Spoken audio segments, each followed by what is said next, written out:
Next Sunday, the Baseball Tonight Roadshow will be in Philadelphia. But for all the great fans here in St. Louis and for the entire Baseball Tonight team, it's time to send it inside to Busch Stadium. Let's stay dry and let's play some baseball. Now, Oral Hershiser, Bobby Valentine, and Dan Schulman. Carl, thank you very much. We're glad to have a ball game for you tonight. The weather for the rest of the evening still a little bit ominous, but right now, all is good. The Cardinals, the Reds are on the field, and we are ready for Sunday Night Baseball here in St. Louis, presented by Taco Bell. Hi, everybody. As Carl mentioned, I'm Dan Schulman, along with Bobby Valentine and Oral Hershiser, with what has really become one of the best rivalries in the National League in recent years. The Cincinnati Reds, who won the NL Central last year, the St. Louis Cardinals, who won it the year before. They don't really like each other, and they're going to be at each other all season long, playing 15 games against one another. We've also got the last two men to win the Most Valuable Player award in the National League. Joey Votto of the Reds won it last year, and Albert Pujols of the Cardinals won it the two prior years. And yesterday, they both played like MVPs. Joey Votto taking a 3-0 pitch from Chris Carpenter to left center for a home run that tied the game. What happens in the bottom half of the inning? Albert Pujols unties the game with his 6th home run in his last night games. Don't worry about Albert. He is looking like himself again. So let's talk about these two outstanding talents. First with Joey Votto, not quite the household name that Albert Pujols is, but a very special player. A special player, and from Canada, so you think he's special for sure, Dan. And what he does is loves the competition. He likes to compete against the pitcher. He likes to compete against the other team. And tonight, he really enjoys competing against Albert Pujols, the MVP from prior years. Joey's the MVP from last year, and Dusty says, hey, beat Albert. And last night, Joey tried to do that. And Joey Votto's off to a terrific start this year. He's hitting .392 on the season right now, a very focused, intense guy who looks like he is bound and determined to put up the same kinds of numbers that he did a year ago. Now, first 10 days of the season or so, everybody's saying, what's wrong with Albert? What's wrong with Albert Pujols? Put us into the pitcher's mind out there. If you're looking at him right now, is there anything wrong with Albert Pujols? Well, the first thing a pitcher does is you say, where can I get somebody out? And if you can't get him out like Albert Pujols, you go, where do I go for the least amount of damage? Well, with Albert Pujols, I don't think there's a place. And you watch this video, every pitch that he hits is somewhere else. It's a breaking ball. It's a high fastball. It's a fastball in. It's a fastball up. It's a slow breaking ball. And it's to every place of the field. This may be the greatest hitter ever. 10 years, 30 home runs at least, 100 RBIs at least, and a 300 batting average at least. His worst is hard to attain by everybody else. He's been the MVP or the runner-up for the Most Valuable Player award in the National League in 7 of his 10 years in the majors. Incredible stuff. Let's send it down to the field now. Wendy Nix is with Cardinal shortstop Ryan Theriot.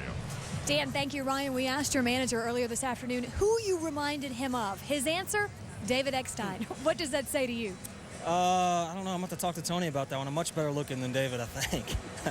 No, I mean, David's a great player, you know, and a guy that he's done some great things. World Series MVP, a champion. So, yeah, it's a compliment. What's the best approach tonight against Edinson Volquez? You got to hit his fastball, you know. The guy's got really good secondary stuff, and, you know, a pitcher I've seen quite a bit in the division. Really good pitcher, good fastball, so hopefully he'll leave a few up. Ryan, thank you. Buster? Thank you. Wendy, I'm here with Jay Bruce. Jay, you're facing Jake Westbrook, sinker ball pitcher tonight. What's your plan of attack? You know what, just kind of look for a pitch in my zone. I try to have an approach that works for me. I try not to change too terribly much to the pitcher's, game. He's been around a long time, so you just got to hit my pitch and, make sure not to chase his. How would you describe the rivalry right now between the Reds and the Cardinals? I think it's great. To be a team that has a rivalry with anyone is obviously good because that means you're probably both doing something right. There's some history there. And, honestly, over 5 years ago there wasn't much of a rivalry here, so for us, they've accomplished a lot in their 10 years as an organization, and so have we. So to kind of bring that to today, and 2 winning teams going after, last year was a battle the whole year, and I'm just looking forward to it. I'm happy to be a part of it. Jay, thanks. Dan, back to you. Buster, Wendy, thank you very much. Also coming up on tonight's show, we'll look in a little more detail at the rivalry that has developed between the St. Louis Cardinals and the Cincinnati Reds in the last couple of years. Also, the Baseball Tonight game will show you some of the great performances from another busy Sunday around the major leagues, and we'll dig a little bit deeper into the career of Stan Musial, one of the baseball's all-time greats and a legend, of course, here in the great city of St. Louis. On the mound tonight for the Cincinnati Reds, right-hander Edinson Volquez, hoping to avoid the first inning problems that have plagued him so far this season. Jake Westbrook hoping to keep the ball down, get some ground balls, and get a job done for the Cardinals tonight. The first pitch is coming up.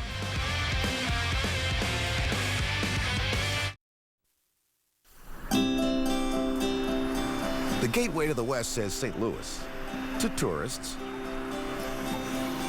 and to those who'd rather stay home, preferably on the couch. This city means beer, but the people who live here know better. This town is about baseball.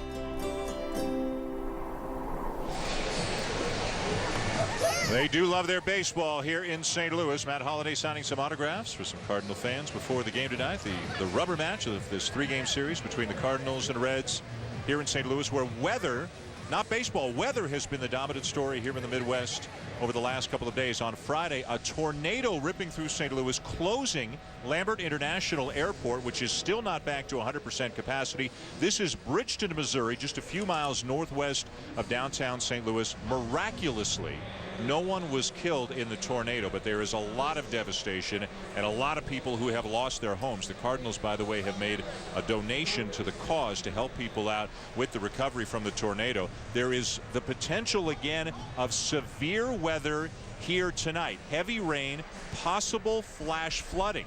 It has not rained in the last couple of hours. It rained most of the day, but that weather is apparently headed this way. Whether it skirts by the city, we'll have to wait and see. For now, we got a baseball game to bring you, but the weather again is a consideration through the Midwest and into the Ohio Valley tonight and into tomorrow, with heavy rains in the forecast. The umpires are at home plate. John Hirschbeck will work the plate. He's the crew chief tonight. And this is where a little of the controversy started on Friday. They only played 2 minutes, 6 pitches on Friday night before they had to stop the game for over 2 hours when the big storm hit. You can follow Buster Olney and Wendy Nix on Twitter tonight. You can also like us on Facebook at facebook.com/ESPN Baseball Tonight.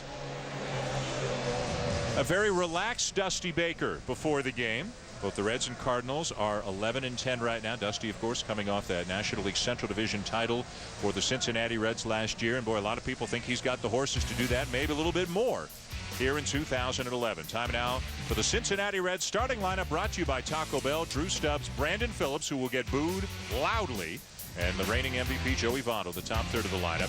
Johnny Gomes is hitting cleanup. Scott Rowland went on the DL today. That chronically troublesome left shoulder is acting up again. Jay Bruce fifth. Miguel Cairo filling in at third base for Rowland and batting sixth. The catcher is Ryan Hannigan. Paul Janisch, an outstanding defensive shortstop, is batting eighth. And the pitcher and number 9 hitter is Edinson Volquez for the Cincinnati Reds. As the Cardinals in their spiffy home white uniforms take the field, led by tonight's starting pitcher Jake Westbrook. At one point, Oral, a guy, I mean, he was breaking bats and using that sinker. He still gets a lot of ground balls. They're just getting hit a little bit harder. The numbers are not impressive for Westbrook so far. He has gotten off to a slow start, a notorious slow starter. In his career in March and April, he is 7-18. And it is about his aggressive spirit. And when he is aggressive, he gets ground balls. And the ground balls have been very successful this year. You look at that ratio at 1.70, and you compare his ERA to what his career is at 9.82 right now. He's getting ground balls. He's actually getting more in 2011 than he's ever gotten. But they're harder. He's giving up home runs, and he's walking too many people. So he'll need his defense behind him, and defense has been a bit of a sore spot for the Cardinals at times this year. In the outfield, Holiday in left, Colby Rasmussen center. Lance Berkman is back as a full-time outfielder this year for the first time in 7 years, really, playing as a regular out there. Daniel Descalso and Ryan Theriot on the left side of the infield. David Freese getting a night off at third base. Nick Punto for the injured Skip Schumacher at second. Albert Pujols at first. And, of course, Yadier Molina doing the catching for Westbrook. Bobby, the defense for the St. Louis Cardinals, where does it stack up? It does not stack up. Interestingly enough, they've only given up 3 unearned runs thus far in this season, but they have many players who are below average defensively. Albert, Molina might be above average, Molina for sure, and Rasmus, but other than that, everyone's below average out there. And they're playing a very young, athletic, and confident team in the Cincinnati Reds. These two teams will meet 15 times here during the 2011 season. This is the first series between the two. Last year, Cincinnati won the division with 91 wins. St. Louis finished second with 86 wins. They had that brawl in August in Cincinnati. Ready to go here on this Sunday night with Drew Stubbs leading it off for the Reds. Nice combination of speed and power. Had over 20 home runs last year, stole over 30 bases. And the first pitch from Westbrook is in there for a called strike. It does not feel like we are surrounded by potentially severe weather. It doesn't feel like a humid night, and it's actually cooled off some after the rain from this afternoon, but apparently it's coming. Hopefully it'll miss us or not be as severe as they're saying. A lot of people in this area have been out pulling tree branches and power lines and stuff like that. There was a ton of damage in this area over the last couple of days. The rain that we had today really has never gotten as heavy as it was yesterday. It was just more of that mist today. Chopper to third. Descalso, one down. So that'll bring up the least liked man in St. Louis right now, Brandon Phillips. Second baseman Brandon Phillips.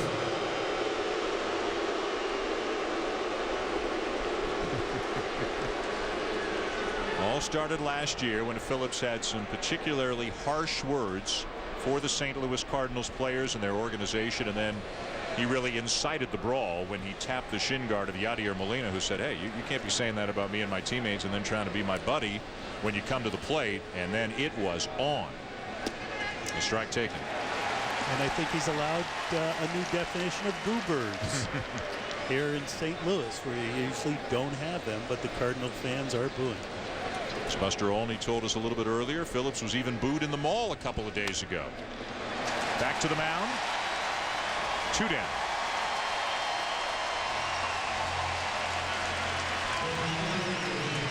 So a promising start for Westbrook, getting a couple of ground ball outs, and that brings up the 2010 National League MVP Joey Votto, who's getting booed a little bit, but this is more booing out of respect rather than booing out of anger, which is what Phillips was getting. Votto off to a great start this year, hitting .392 as we check in with live K-Zone here in this at bat.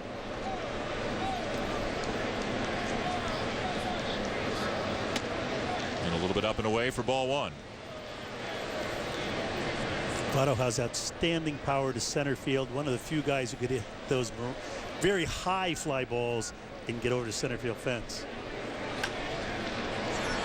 In the air down the left field line. Holiday rumbling over and will not have a play in foul territory. Had to come a long way for that ball that initially appeared like it would stay in play in fair territory. Not much of a breeze tonight. A little bit toward the left field line, and just enough evidently to carry it out of Holiday's reach. And when a left-hander hits a ball down the opposite foul line, or a right-hander for that matter down the opposite foul line, that ball will always come back toward the field. So Holiday ran over there and thought it was in the stands, and it just about came back into the very little foul territory that there is on the field. Oral, we've seen all three of the pitches from Westbrook, known for his sinker. They've all been up, way up.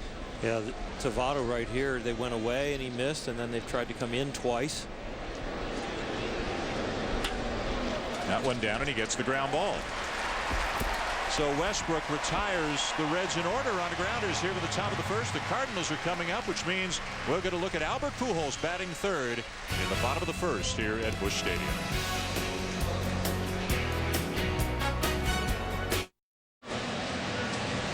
ESPN Sunday Night Baseball is presented by Taco Bell. Think outside the bun. And in part by Budweiser. Great times are waiting. Grab some buds. No scores. We go to the bottom of the first. The third winningest manager in Major League history, Tony La Russa, at the helm, of course, as always, for the St. Louis Cardinals. And we'll check out the lineup for the Cardinals tonight, presented by Taco Bell. Ryan Theriot leads off. Colby Rasmus in center field batting second.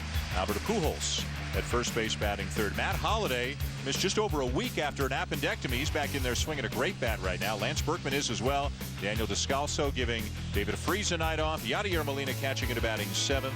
Nick Punto at second base batting eighth, and Jake Westbrook on the mound and batting ninth against Cincinnati right-hander Edinson Volquez, who's had one big problem so far this year, Oral, and it's this very first inning.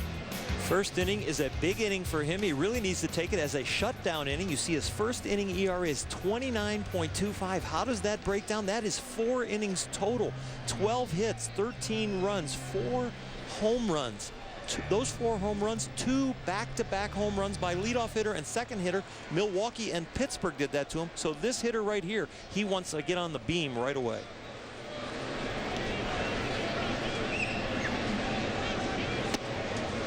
A strike taken by Terrio.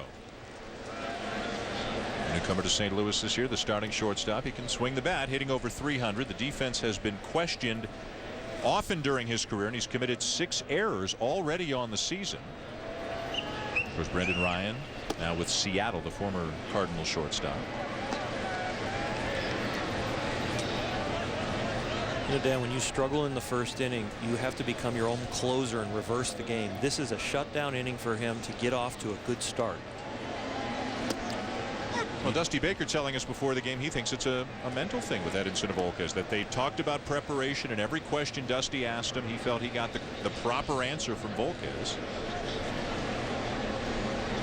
I mean, what a difference from the first inning to every other inning that he's pitched so far this year.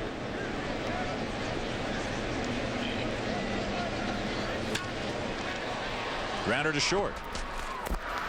And Volquez retires the first batter he faces tonight. Young Cardinals fans scoring the game here up in the upper deck of the Busch Stadium, getting ready for Colby Rasmus, who's really coming into his own after finishing last year strong.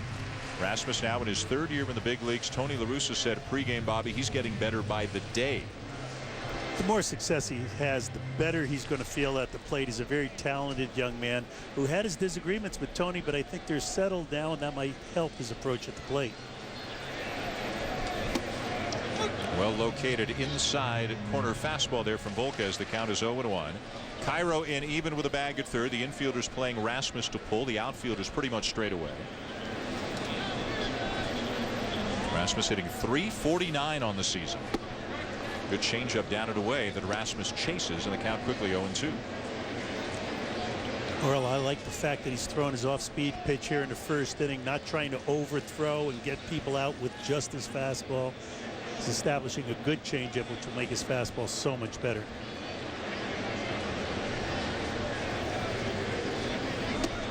Missed outside. You come into a game with a lot of adrenaline, especially the 3rd game of this big series with all the rivalry and hype around these two teams, the brawl from last year to the managerial tactics that have happened in the last 2 days, and you really want to get off to a good start, and it's hard to get that out of your mind when you've had such rough first innings. Went off speed again, and he gets Rasmus swinging 2 down. That'll bring up Albert Pujols. First baseman, Albert Pujols.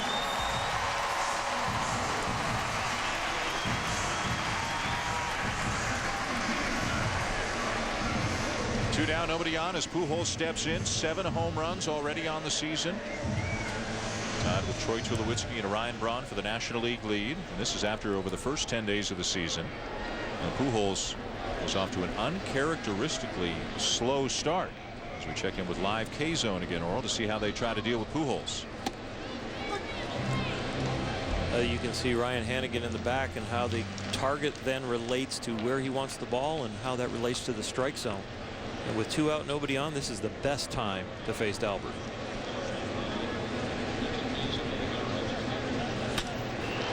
Sharply hit into right field, a base hit. And the pitch was pretty much, Oral, exactly where Hannigan wanted it, but Albert hit it hard the other way. Slightly elevated for an 0-1 fastball. You're coming back to back with the same pitch. It gets a little bit more of the plate that he wants and a little bit too high on the height. And there's that perfect balance swing. Hands above the ball, getting firm on the front side, and directing that ball to right field where the shift was not Phillips was playing up the middle, and there was no one on the right side of the infield for a base hit. And we're looking at the last two National League MVPs chatting over there at first base, and Pujols and Novato. Here's Matt Holliday. What an amazingly quick recovery Holliday made from an emergency appendectomy that he underwent on the 1st of April. Was back playing 9 days later, missed only 7 games, and has continued to tear the cover off the ball. Right now with Pujols 3rd, Holliday 4th, and Lance Berkman hitting 5th and hitting great. As Tony La Russa says, he's got 3 professional experienced hitters in the middle of that lineup.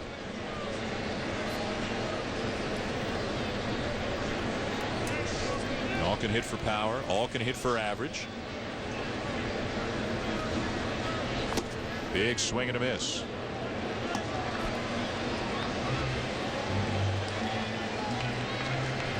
Holliday hitting .412 right now. They really want to establish something hard in on this at bat with that 95-mile-an-hour fastball. You won't see that off-speed stuff down and on the plate.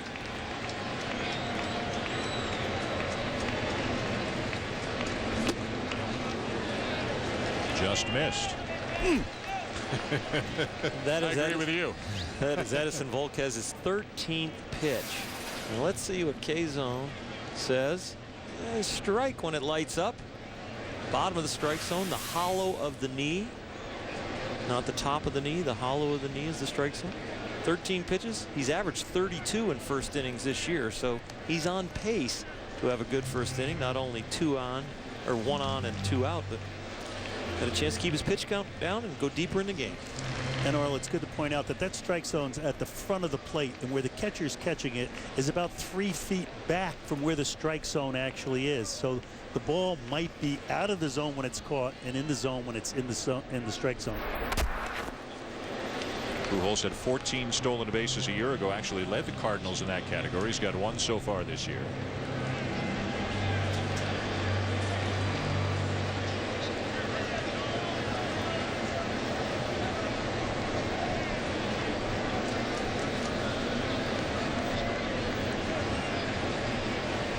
He's running.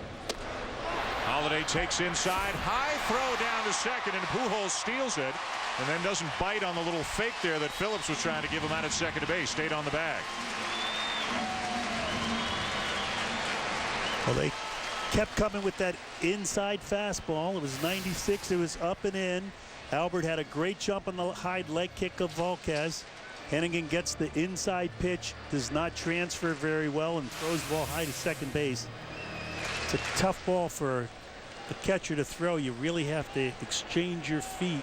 Have that right foot replacing the left foot. He never really did. Stayed open and threw it high. So Pujols in scoring position with 2 down, and the count in Holliday's favor, 3 balls and 1 strike. And right there for strike 2, a full count.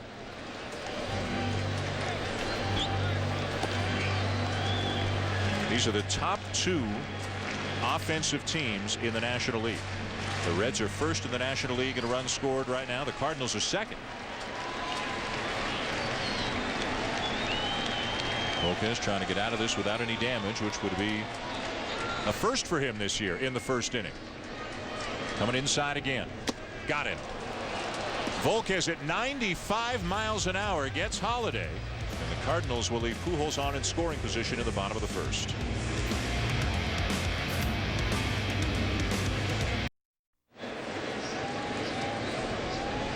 Top of the second here at Busch Stadium. Dan Shulman, Bobby Valentine, Oral Hershiser, Buster Olney, Wendy Nix, and the Baseball Tonight gang here as well. Sunday Night Baseball presented by Taco Bell, the Reds and the Cardinals. No scores. We go to the second inning.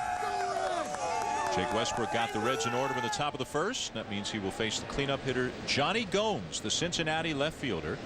He'll be followed by Jay Bruce and then Miguel Cairo here in the top of the second.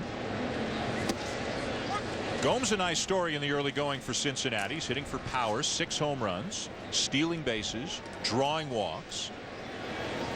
Only hitting .222 on the season, but he can be a very productive .222 hitter with the power and the walks and all of that sort of thing. Really getting a chance to play more than he's ever gotten before in his career. And he becomes a key ingredient with Scott Rowland out to get Joey Votto pitched to. And we talked about the importance of Matt Holliday on the other side for Albert Pujols. But Gomes now becomes a key ingredient for Votto's success. Do you buy, Bobby, as well, that when you got a Votto or a Pujols, does the guy behind him matter? Is there such a thing as protection? No, I don't believe in that stuff. Votto had good pitches to hit the first time up. Up and in, ball 4. So when you were managing, it didn't matter who was behind the alpha dog on the other team. You were going to pitch him the same way? Or? You pitch him, but you might walk that hitter at times, as Tony La Russa did last night. With Votto hitting, Gomes was on deck. He walked him, even though he was the go-ahead run. He wound up scoring. Okay, but you'll get your pitches to hit. Pitchers don't walk people just because there's a lesser hitter behind him, I don't believe, unless it's a pitcher. Close at first. Gomes trying to sneak up on some people this year. He's got 4 steals already, but the Cardinals have seen enough to know that, and he looked like he was stutter stepping or leaning just a bit, and throw almost got him. The batter, Jay Bruce, now the right fielder.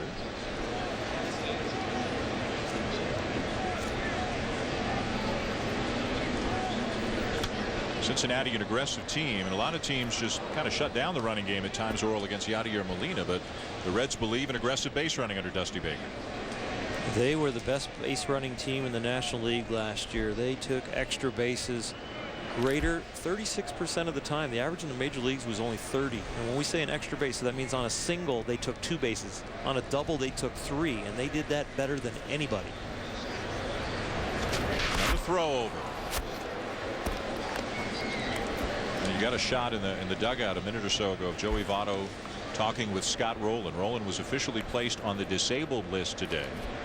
That's why Gomes is hitting cleanup. That's why Cairo is in there at third base. Problems again with the left shoulder. And the Reds are hoping it'll just be 15 days, but this is something that has necessitated a couple of surgeries in Rowland's career, and it's really been a problem off and on for several years. There's Rowland. You can see half of them anyways. Sitting with Votto in the dugout, hoping it's just going to be really about 11 days because he hasn't played in a few days. 2-1. It's a big loss, obviously defensively as well. I mean, Scott Rowland still, after all these years, one of the great defensive third basemen in the game. And Miguel Cairo goes from being a utility guy to pretty much an everyday guy right now.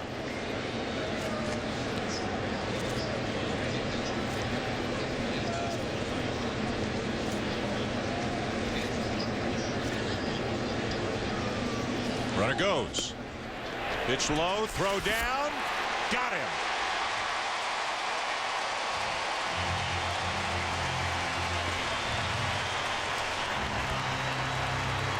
So when I mentioned the catcher needs to replace his feet, here's a pitch that's low and in, and Molina, who's one of the best in the business, takes his right foot and replaces his left foot with it, so he's in perfect throwing position.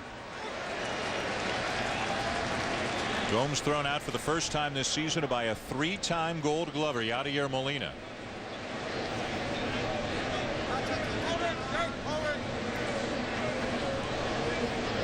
There's no rain right now, Dan, but Westbrook's pitching as though he's trying to get 5 innings in as quickly as possible. There's no time in between pitches. Bad weather in the forecast. We'll hope for the best. There's a chopper out to second. Punto with a short throw, 2 down. Let's get an up-close, ultra slow-mo look at the play at second base and the throw from Yadier Molina that got Johnny Gomes in a slide at second base. He's trying to get to the outside, never gets to the outside of the bag, but is running exactly in the right direction. Took a perfect throw, perfect tag to get him. Now Cairo, a former Cardinal who had the big hit of yesterday's game against his old team. A 2-run single in the 8th inning off Ryan Franklin on an 0-2 pitch.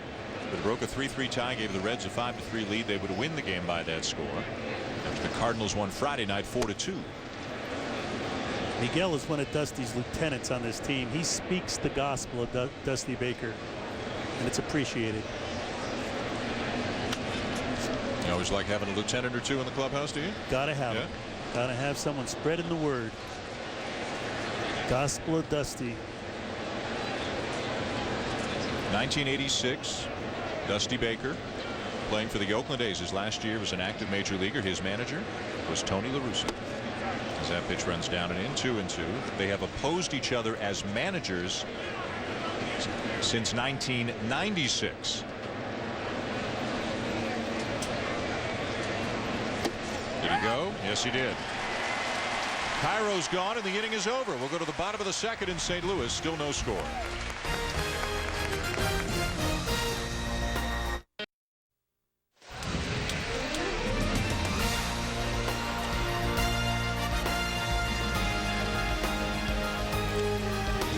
Welcome back to Sunday Night Baseball on ESPN, live from Busch Stadium in St. Louis. No score between the Reds and Cardinals as we go to the bottom of the second inning. In a city where, I mean, there has been some great history, tradition, great players, but one man stands alone, and that is Stan Musial, one of the all-time legendary greats, not just in St. Louis history, in Major League Baseball history. You're talking about a guy 4th all-time in hits, 3,630. 3rd all-time in doubles, 6th all-time in RBIs. He won 3 MVPs, 7 batting titles, and played every single day that he spent in the major leagues as a member of the St. Louis Cardinals. Berkman spanks one up the middle. That's a base hit. Thoughts on Stan Musial? Well, my thoughts are that my father-in-law, Ralph Branca, pitched against him for 7 years in the National League and said there was no one more feared than Stan Musial. He could hit the ball to all fields, hit the ball in the gaps, ran the bases well, would get 80 extra base hits again, and he was the gentleman that everyone loved. Got a statue of Stan Musial just outside the ballpark. Stan the Man. It is Stan the Man bobblehead night tonight here at Busch Stadium. There's a lot of people going home with a great memento. Oral, when you think of Stan Musial, what comes to mind? That they gave 15,000 bobbleheads out tonight, and I really turn the page and think about Albert, that if Albert signs the contract and stays a Cardinal, he will have his own statue. They can retire his number right now, and that Stan the Man is the past Cardinal and the past all-timer here that's represented in this city, and Albert is the current. Fouled off by Descalso. So a lot of lucky fans going home with their Stan Musial bobblehead here on this Sunday night. Didn't have enough. Couldn't make enough. They ran out at every gate. Yep. Well, that's you mentioned Albert Pujols and the contract situation. One of the big stories that was hanging over the Cardinals really leading into the season, leading into spring training, was would they get a deal done before Pujols reported to spring training? They did not. And Pujols said and was consistent with it. If we don't get it done by, I think it was February the 15th, we're shutting it down. We're not talking about it, and I'll become a free agent. And will the Cardinals make him enough of an offer to keep him here for his entire career so that another statue goes up outside this ballpark right beside the one of Stan Musial?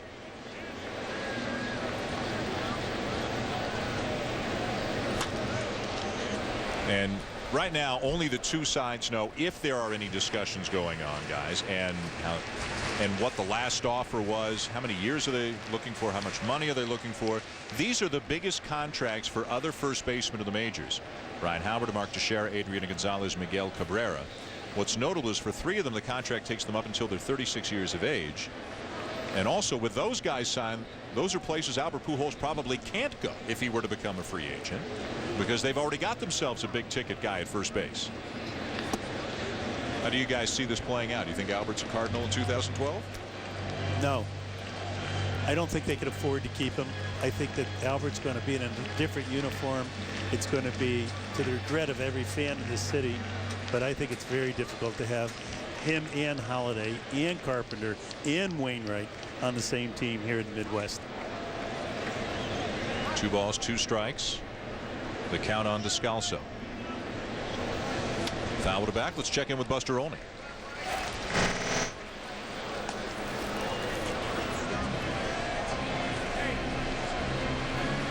but it was not as much per year as the top 3 guys on the list that you just showed, Ryan Howard or Mark Teixeira or Adrian Gonzalez. That's what Pujols' side is looking for. An average annual value of his deal larger than those 3. So larger than those 3. And again, how many years would it be? 5, 6, 7? I mean, initially there was some report that he wanted a 10-year deal, but Albert has said that basically nobody knows what they're talking about. Is it strike 3 called on Descalso for the first out of the inning? Oral, what do you think? Is Pujols a Cardinal next year? I hope so. I think this city deserves him. I hope that they can come to maybe even a little hometown discount. But the places he could end up, if he's not a Cardinal, could be really controversial. He could end up a Cub. He could end up a Dodger. He could end up an Angel. How painful would it be for St. Louis fans to see Albert Pujols playing at Wrigley Field? Here are the commitments for the Cardinals for next year. They've got options on a couple of guys, so that could reduce their future commitments. The Cardinals this year spending about $107 million. So if you've got Holiday at 17, and if Pujols is, say, close to 30, can you, as you referenced, Bobby, can you have 2 guys making $47 million, over 40% of your team payroll? Well, the ownership here is very savvy. You know, Bill DeWitt Jr., whose family has been in baseball for many years, his granddad owning the Cincinnati Reds back in the 60s, understands the economics of the game, understands the fandom of the game, and will do the right thing for baseball and for St. Louis. Batter is Yadier Molina. He'll take it low. John Mozeliak, the general manager of the Cardinals. This is one of the big jobs, obviously the biggest job for him over the next 12 months, is can they retain Albert Pujols? For now, everybody seems to be just focusing on baseball this year and leaving the contract for another day. Unless, unless things are going on behind the scenes very quietly that nobody knows about.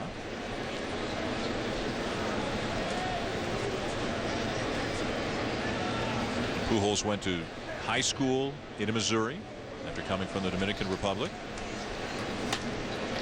There's a base hit through the left side for Molina. So first and second with 1 out. Pujols also spent a year at community college in Missouri. So he's got a lot of roots in this area. And has put up extraordinary, almost unparalleled numbers over the first 10 years of his major league career. That's a pretty exclusive group right there. 300 batting average, 30 homers, and 100 RBIs, and Albert Pujols has done it in all 10 seasons. Nobody, not even the great Garrigan Ruth, have ever done it in as many consecutive seasons. And another thing that's different about Pujols, guys, this is from his rookie season on. He was great from the moment he got to the majors, was a 13th round pick, and just nobody saw this coming. And he just exploded onto the scene and has been the game's best player over the last 10 years. He's a model citizen in the community. He's a great teammate, and he's the finest right-handed hitter in the game of baseball. Here's Nick Punto starting at second base tonight. First and second, 1 out, no score. Bottom of the second. Cairo way in at third. Ball 1 to Punto. Skip Schumacher is out with an injury, so Punto getting some more playing time. He's just coming back from an injury, a sports hernia, surgery in February, just activated on Tuesday.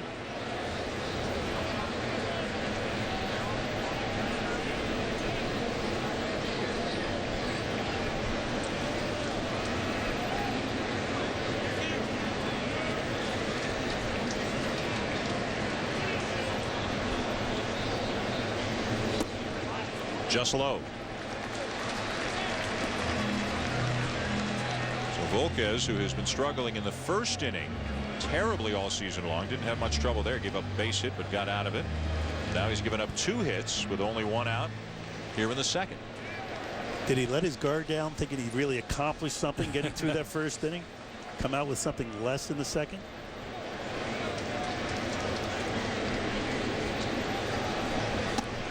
There for a strike, 2-1.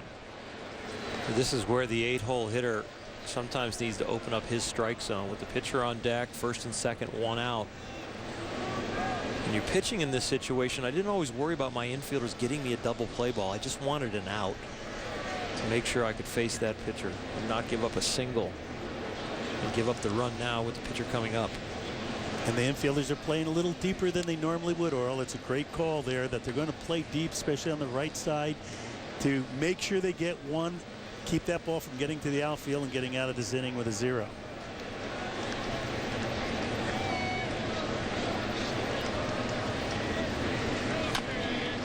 Chopped up the first baseline, but foul. 2 balls, 2 strikes now on Punto. Tony La Russa used to bat his pitcher in the 8th hole. And I loved it every time he did when I played against him. Because it seemed like he always came up in this situation. And his reasoning was to bat Albert third. He wanted to get an extra batter in front of him for the rest of the game. I think he shelved that idea. It has been shelved at least for today. Experiment foiled.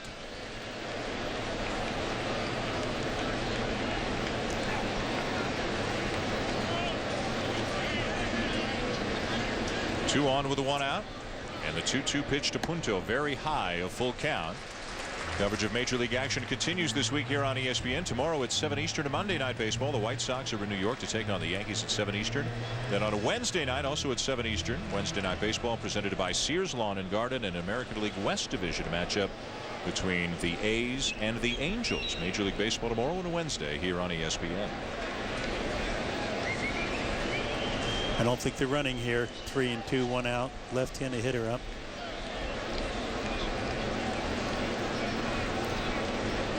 They are not, and the pitch is hit high in the air to shallow right center field. Stubbs will make the catch for the 2nd out. So that'll leave it up to the pitcher, Jake Westbrook. As Volquez picks up that big 2nd out, Westbrook comes up here 2 for 9 on the season, including a double and an RBI. And Dan, the reason they wouldn't run there is because they don't want to strike out, throw out, and have the pitcher lead off the next inning.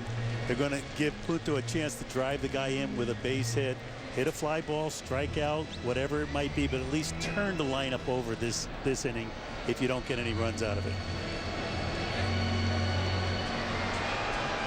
Tony La Russa still dealing with the after effects of a viral infection that has caused some real inflammation on the right side of his face. Much better than it was a few days ago, but still a ways to go.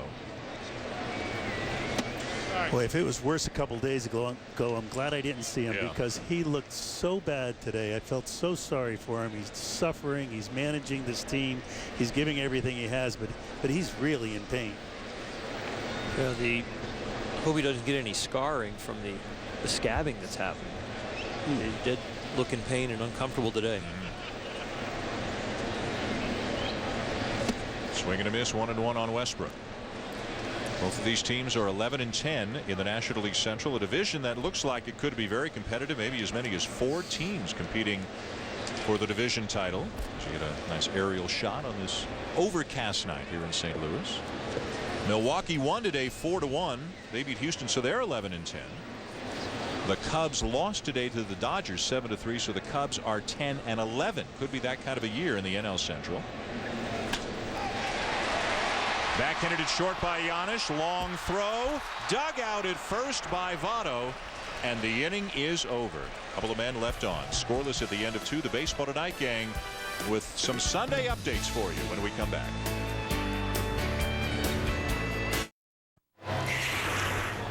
Welcome back to St. Louis, our Sunday night baseball game. I'm Carl Ravitch, John Kruk, and Barry Larkin alongside. Cardinals in red 0-0. We're about to start the top of the 3rd. Offensive heroes on Sunday. David Wright, 2 home runs. The Mets sweep the Diamondbacks. David Wright made a couple of adjustments and now is able to drive the ball. It's nice to see him hitting the ball with power to left field. Mets back in this race. They're in the race. They're still in last place, but feel like they're more engaged in this race. There were some other guys on Sunday who delivered. Mike Aviles for the Royals, 3 for 5, but Bruce Chen suffers a loss. Ben Zobrist, the Rays, are all the way back to 500. And Adrian Beltre, 2 for 2 with a home run and RBI and a couple of runs. The offensive heroes on Sunday. The Rangers continue to play along. They have no closer now that Neftali Feliz is on the DL, and they're without Josh Hamilton. Are they going to be able to continue winning? It's going to be tough, Carl. You know, we've seen it all along. When teams don't have a dominant closer, it sets the whole bullpen in a mix-up mode. They don't know when they're pitching, who they're pitching to, or how they're going to pitch. So it's going to be a tough job for Ron Washington to get them straight. Yeah, I think they'll be fine, to be quite honest. I think they have enough offense. Josh Hamilton will be back at some particular point. I think they'll score enough to stay competitive. And Dan, the Phillies now without Lidge, and of course Jose Contreras goes to the DL as well. So Carl and guys, thank you. So today for Philadelphia, Antonio Bastardo got the save, and today for Texas, Arthur Rhodes got the save. in an 8-7 win over the Kansas City Royals. Back here in St. Louis, no score, top of the third. And a strike to Ryan Hanigan from Jake Westbrook to get the inning going for the Reds.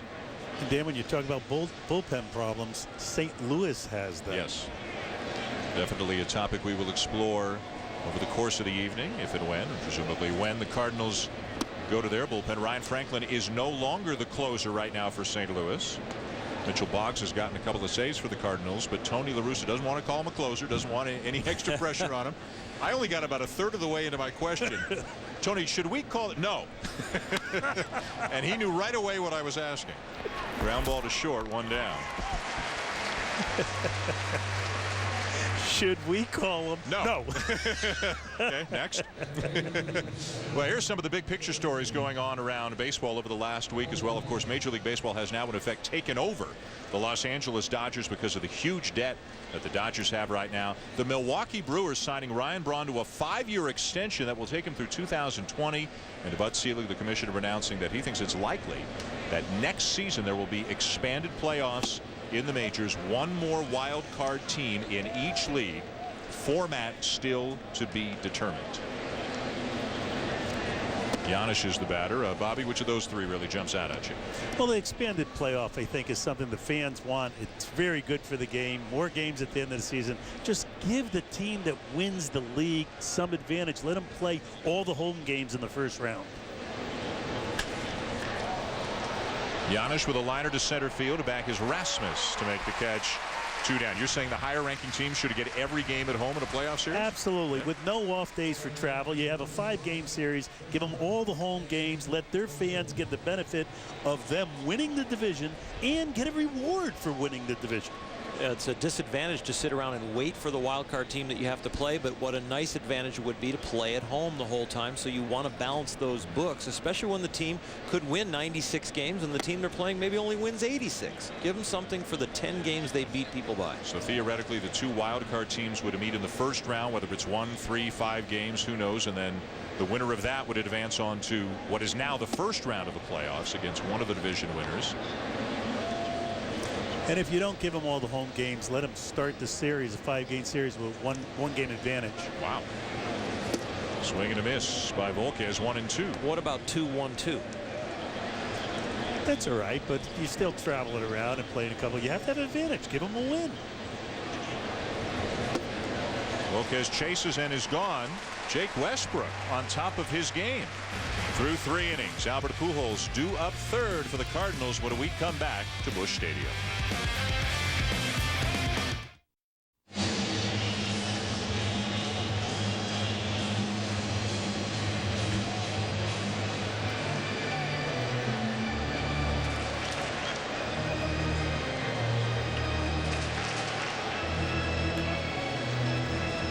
Welcome back to Busch Stadium here in St. Louis, along with Orel Hershiser, Bobby Valentine. I'm Dan Schulman. This is Sunday Night Baseball on ESPN.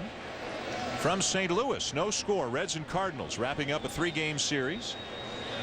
Top of the order, Ryan Theriot, Colby Rasmus, and then Albert Pujols. And a good sharp breaking ball in for a strike from Edinson Volquez. Theriot grounding out his first time up. Cardinals have had 3 hits with 3 men left on through the first 2 innings. The Reds don't have a hit yet. There's another good breaking ball, 0-2.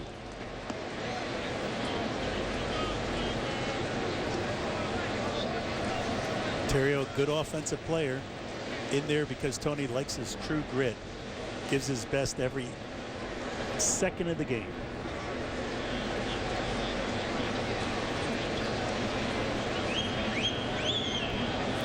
You know, Edinson Volquez is through the toughest part of the game for him so far this year. First time through the order, they hit .565 off him this year in his first 4 starts. The rest of the time, .125.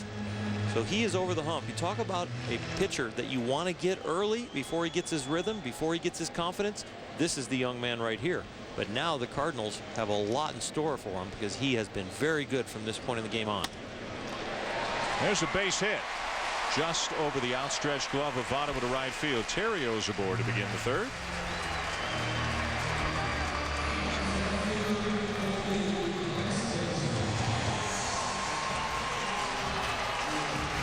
ESPN Sunday Night Baseball, presented by Taco Bell, is brought to you by Firestone, the official tire of Major League Baseball. Leadoff man aboard for the Cardinals here in the 3rd inning. And here come the really dangerous hitters now. Colby Rasmus is up. Albert Pujols is on deck. Then Matt Holliday. Then Lance Berkman if it gets that far. Rasmus struck out his first time up. Still hitting .345.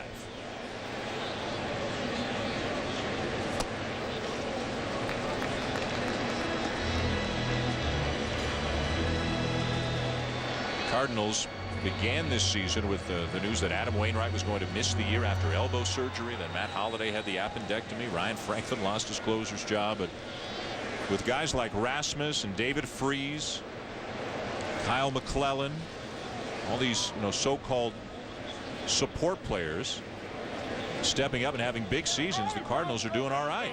Time is called really late right there. And now heading to the mound is Hannigan, the catcher. That was a situation where Volquez was paying no attention to the runner at all. Terrio almost took off because he never saw him take his lead. He held the ball. He had to stop as he started to break. Hannigan saw that and said, hey, we got to pay a little more attention over here. We have an athlete on first base. Volquez has been around 1-5 to the plate. That high leg kick does not give Hannigan much time when there's a base runner out there. Remember, Albert Pujols, not the fastest player in the world, has already stolen a bag tonight. Cairo in on the grass at 3rd for the Reds. Way off the line as well.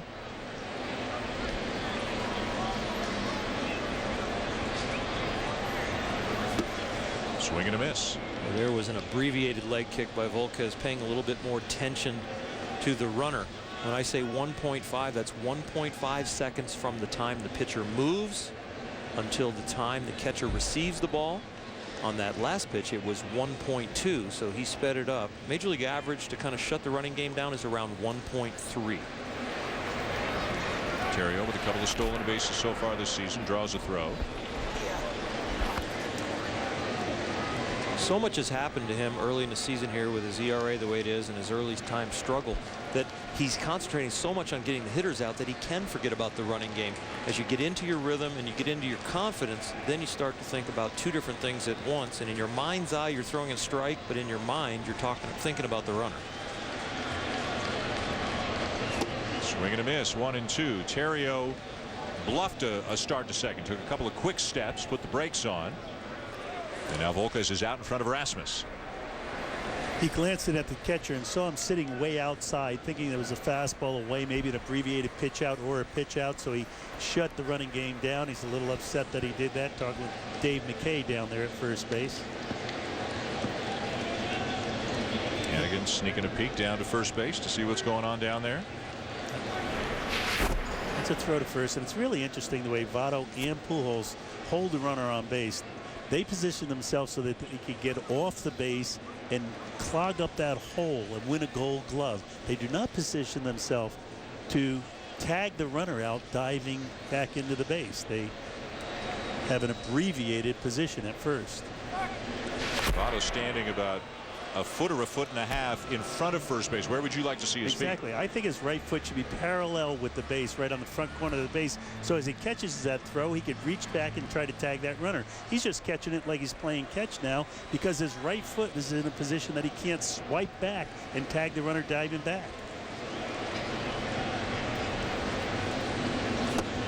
And Volquez gets Rasmus for the 2nd time tonight. Yeah. Now Pujols for the base hit his first time up. That makes him 4 for 8 with a couple of home runs in his career against Edinson Volquez.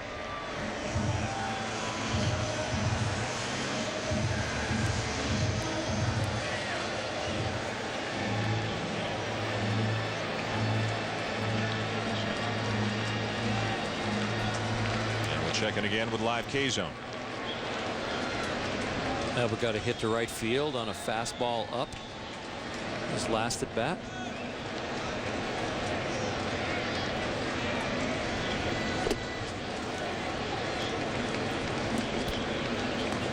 Does the pitcher have a say, Orel, in telling the catcher where to set up? When you want an outside pitch, here's how far I want you to slide outside, where I want the target? Definitely communication before the start, and then in-game adjustments as you see where your release point is and where it's easy for you to hit a target on one side of the plate or the other.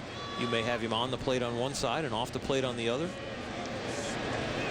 And he could also decide what pitch he wants. He shook the first fastball off. Weekly hit up the first baseline, but it's foul before Votto gets to it. So he shook off the fastball in and eventually got to the fastball away, right?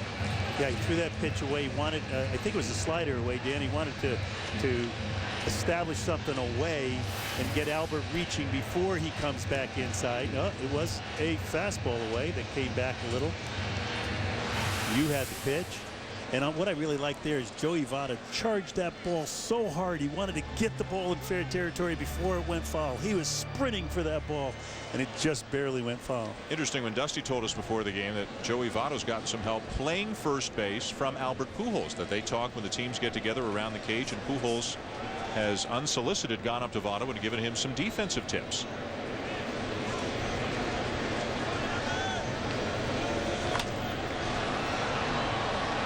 Votto giving chase over near the seats, and it's back out of play. One of those tips was exactly what we referred to earlier, Dan, is how Joey holds the runner on so that he can get off first base and clog up that hole. Here they are both with the same type of style where they're turned a little toward the hitter rather than being 45 degrees to Orel and having the right foot on the bag. They're protecting the hole rather than waiting for the throw from the pitcher to tag the runner out. No score in the bottom of the third here at Busch Stadium. So far so good with the weather. The rain is held off. And again time is called. The pitch selection on the last pitch was fastball away, but Edison missed by a mile and ran up and in. So it's reality you pitch from as far as what pitch to call here. It's not what I wanted to throw, but where did the ball end up and what did Albert do with it? And he fouled it off late. Looks like they're going to go away again. 2-2. It really looks like they do not want to give him something soft to pull. They are staying hard away and saying, if you're going to do damage, you're going to have to do it to the opposite field.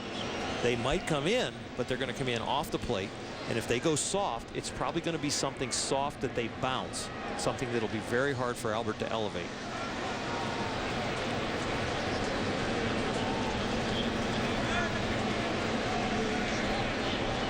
Going away again. Missing low that time. 3-2. And I really think that Hannigan wanted that fastball in off the plate there to throw that pitch on 3-2.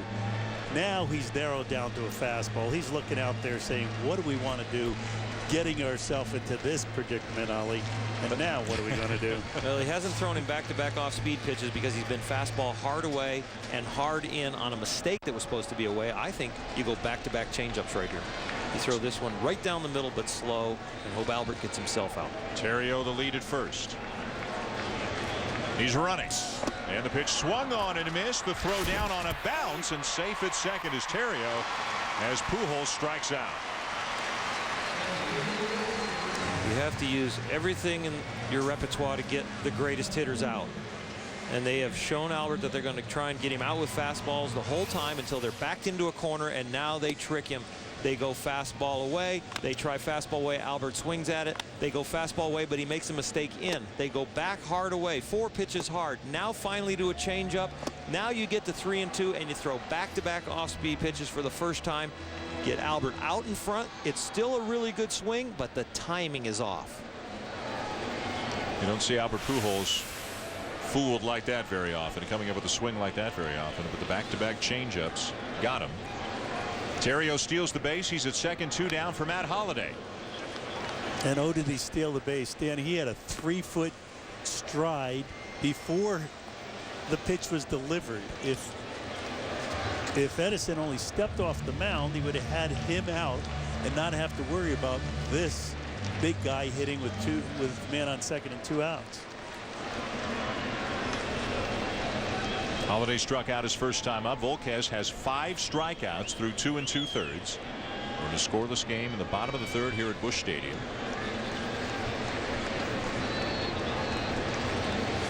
And a breaking ball bounced foul up the third baseline, 0-2. The rotation is so key for the Cincinnati Reds. They've got Johnny Cueto and Homer Bailey on the DL right now, both getting closer to coming back. They hope to have both of them back from arm trouble within a couple of weeks. Of course, they've got Bronson Arroyo, Mike Leake, who has been in the news for the wrong reasons in the last little while after the shoplifting charge a few days back. They're not going to have T-shirt day in Cincinnati anytime soon, are they? Oh boy. Hannigan to the mound again.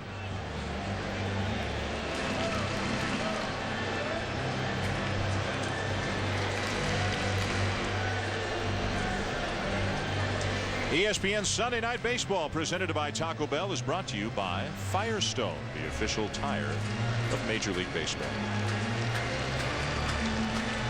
Volquez and Hannigan have had several meetings on the mound in this inning alone, trying to get on the same page here. Key situation, a runner at second, 2 down, and the always dangerous Matt Holliday at the plate.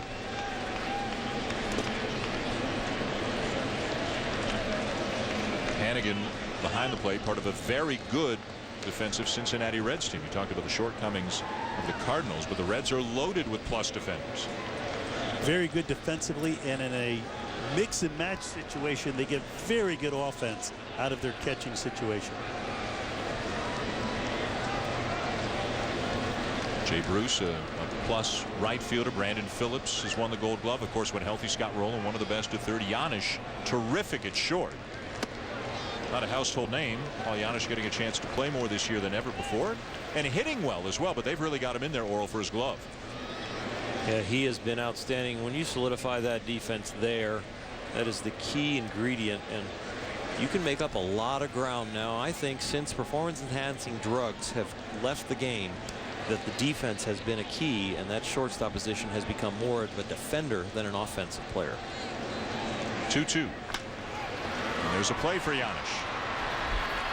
Inning over. Another hit, but another man left on. The Cardinals have stranded 4 through 3 innings. No score going to the 4th. Joey Votto due up 3rd for the Reds.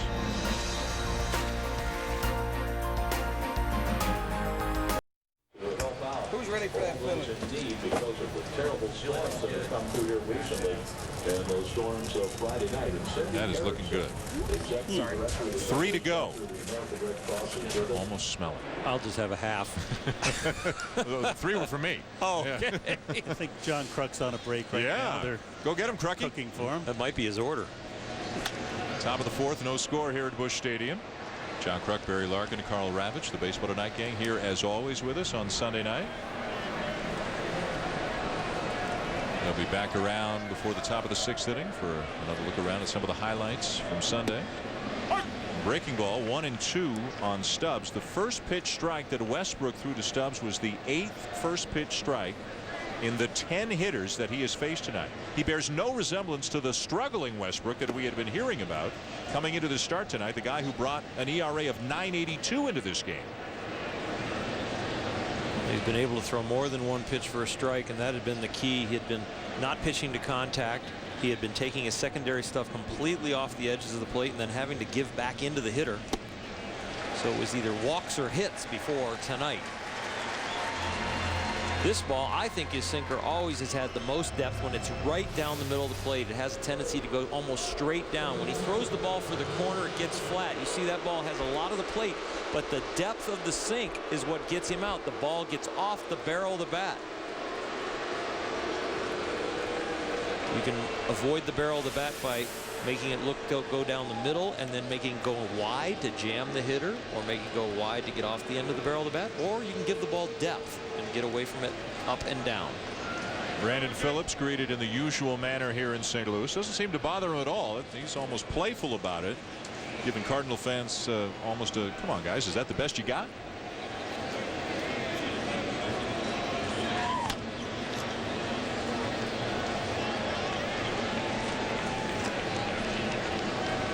Tuesday night, ESPN's Year of the Quarterback continues with the second part of 3 for the Show, a 3-part miniseries. Be there as cameras follow Cam Newton, Jake Locker, and Tyrod Taylor from the final game of their collegiate careers all the way to draft night in New York. Year of the Quarterback presents 3 for the Show, Part 2, Tuesday at 8 on ESPN. Phillips with a deep drive, left field, got a chance, off the wall on the fly.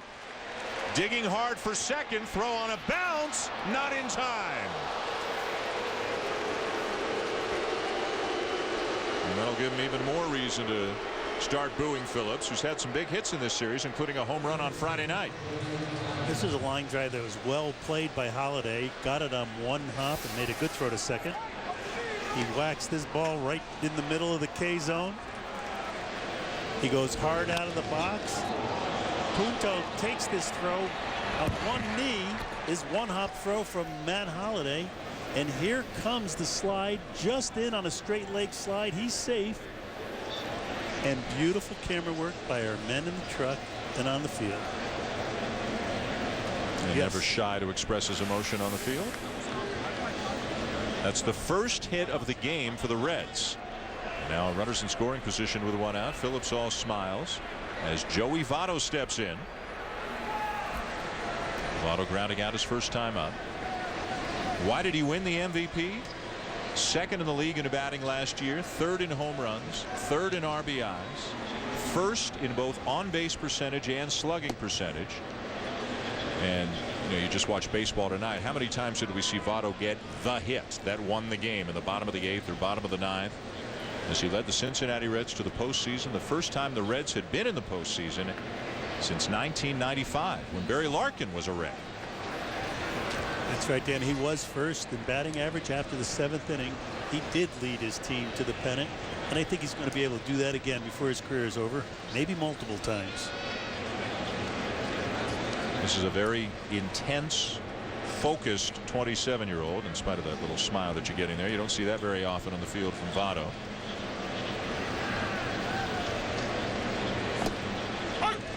And you love the way, Bobby, he hits the ball to left center and straightaway center field as a left-handed batter, right?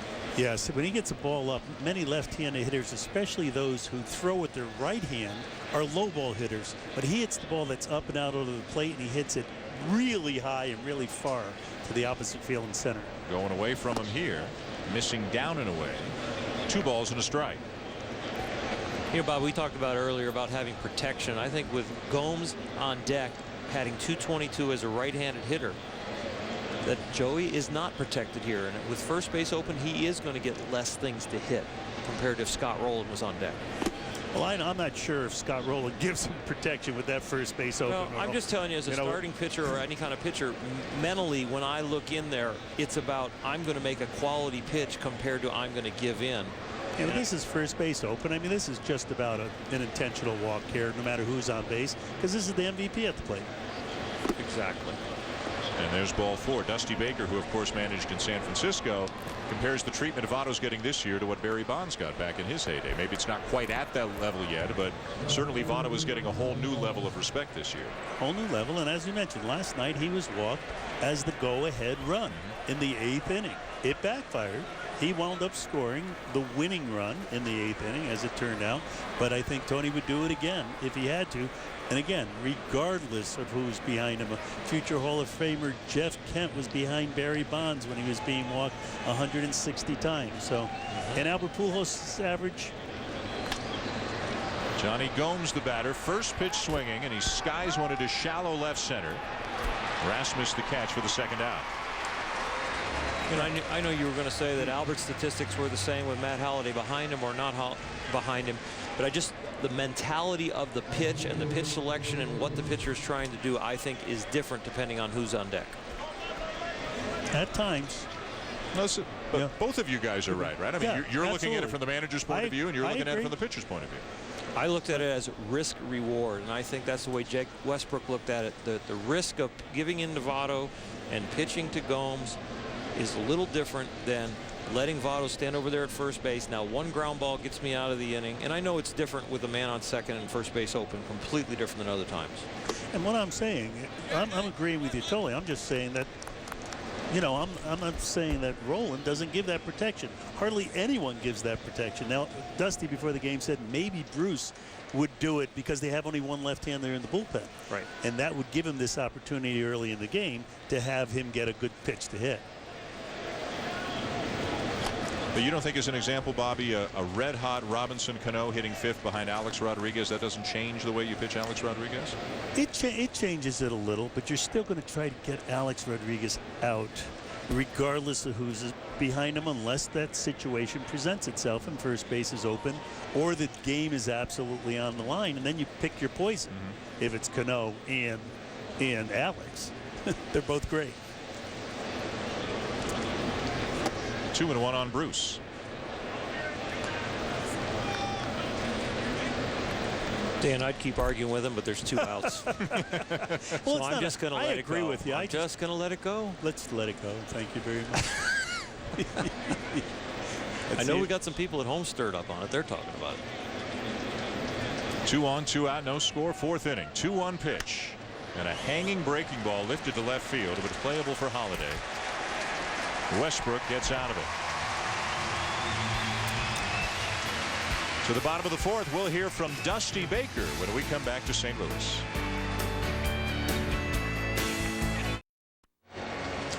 No score, bottom 4. Time now for FaceTime, presented by Edward Jones. Buster Olney with Dusty Baker between innings. Dusty, Edinson Volquez came into this game with a 29-25 ERA in the first inning. How big was it to get through the first inning today scoreless? Well, it was huge. I mean, not only for us, but it's big for him too. You know, because once you get past that first inning, you know, he's been great all year long. So, I mean, it was huge. He was throwing strikes, he was mixing his changeup in, and showing great control early. Today, you guys put Scott Rowland on the disabled list. How serious is his injury? How long do you expect him to be out? Well, you know, we're hoping that he's out only the 15 days, and he's already served like 3 or 4 of those days. And, you know, we can put him on the retroactive, you know, disabled list, and we're hoping, you know, he's back on, you know, within that time. You know, the severity of it, we really don't know, but I mean, he's working hard, and I know Scotty, he'll do everything he can to get back. Dusty, thanks. Dan, back to you. All right. Thank you, Dusty. Thank you, Buster. Scoreless game, bottom of the 4th. Lance Berkman leading it off for the Cardinals. The count is 1-1. Berkman had a base hit to center field his first time out. Last week was the National League Player of the Week. Hit 6 home runs last week. Drove in 13 runs. Has gotten in great shape. He's doing pretty well in the outfield. And Tony La Russa says what they certainly knew in Houston, he is great in the clubhouse. I mean, people love this guy, and he's become an immediate leader on this team. Dangerous switch hitter as he chops it foul up the first baseline. Kind of an outgoing, boisterous type leader. Those stats right there, Dan, they'll make you a leader too. Through 18 games, it would seem his best start. Some of the best numbers he's put up early in a season. They say he's got a way of kind of getting on a teammate, but with a sense of humor, so it doesn't make them feel badly about themselves, but it gets his message across, and the players are really drawn to him. And he played against them for so many years as a member of the Astros. Backhanded by Votto, he'll win the race for out number 1.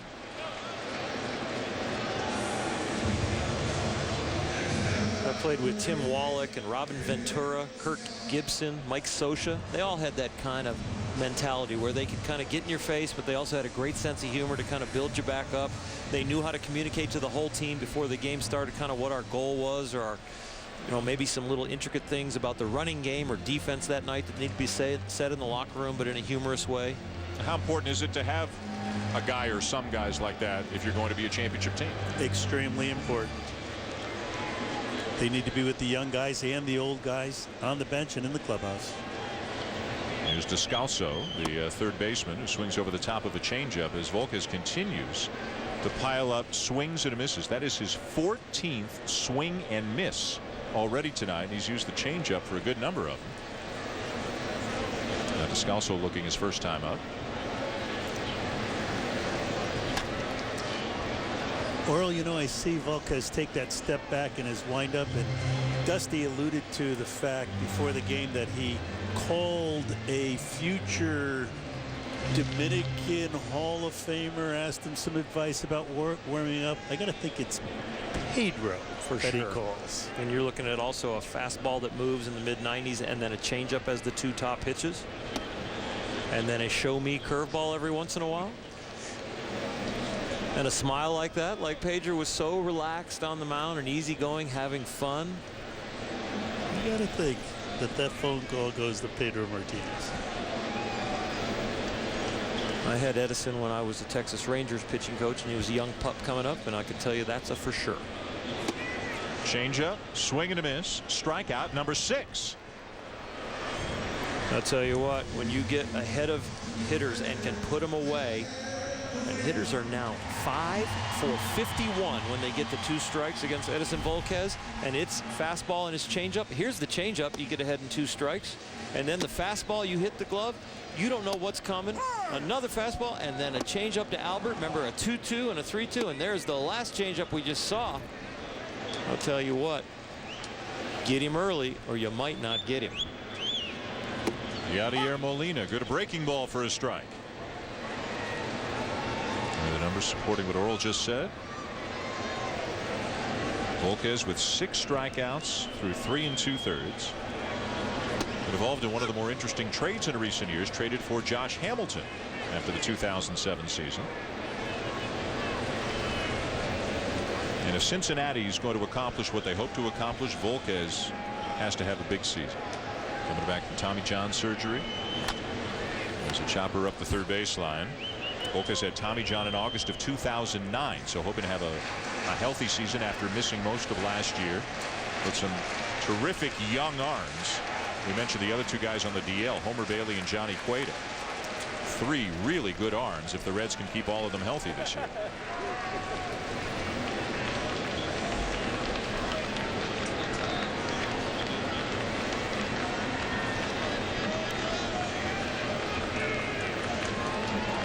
The 0-2. And Molina gets a piece. Interestingly enough, Orel's a really smart guy, Dan, and he was with Edison in Texas. And for the 3 years that they were together and he was in Texas, Zach Manassian, the veteran clubhouse guy, tells me they spelt his name without the N. Edison, right. It is Edinson. Really? Yeah. Wow. This is news? Yeah.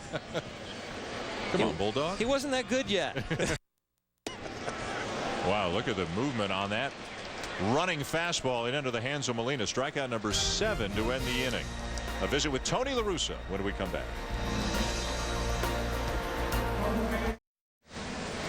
Welcome back to St. Louis. No scores. We go to the 5th inning. Time now for more FaceTime presented by Edward Jones. Wendy Nick spoke with Cardinal manager Tony La Russa between innings. Tony, Jake Westbrook has had a difficult April, but tonight an entirely different story. What is working for Westbrook tonight? Well, Jake's a legitimate pitcher. He's got legitimate pitches. Today he looks like he's just settling down a little bit. You know, before they've just been a little aggressive, trying to force things. Just seems like he's more comfortable, but he's quality. You told us earlier today that Lance Berkman came as advertised. What exactly does that mean? The whole thing. I mean, we all know his stats as far as a productive offensive player, but just a great teammate, winning player, terrific with veterans, good with young guys. I mean, he's just a total guy. Tony, thank you. Dan? Hi, Wendy. Thank you. Miguel Cairo leading off the inning, and he spanks one through the left side for a base hit. Second hit tonight for the Reds off Jake Westbrook, the leadoff man aboard for the Reds in a scoreless game here in the top of the 5th inning.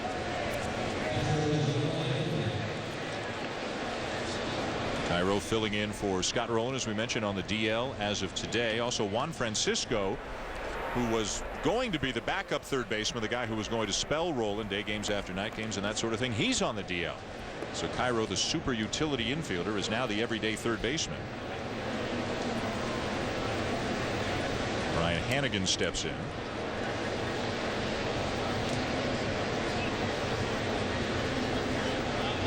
The Reds called up Chris Valleca, an infielder, to take the place of Rowland today. Kind of interesting. Valleca popped his head into Dusty Baker's office while we were in with Dusty Baker talking before the game. It was just interesting to see the interaction. And everything's all right. Yeah. His wife stayed in Indianapolis. Yeah. Happy to be here. Hannigan, a ground ball his first time up. splitting catcher's duties with Ramon Hernandez for the Cincinnati Reds. In the first pitch there, you saw Westbrook hold the ball a long time. He's going to hold and step off. They wanted to see if the runner gave anything away, because in this situation you might see the hit and run employed, and the reason for that is to possibly get an inning going, but also to get the pitcher through this inning so he could get to the top of the order next inning, staying away from the double play.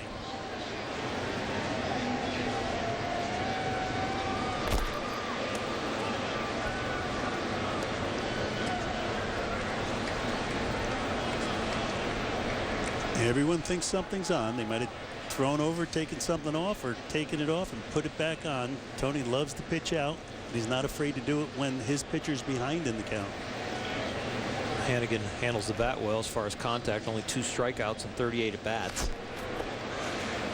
As we've got a weather update, as we told you off the top of the show, and the guys told you during baseball tonight, there was a 90% chance of rain, perhaps severe weather tonight.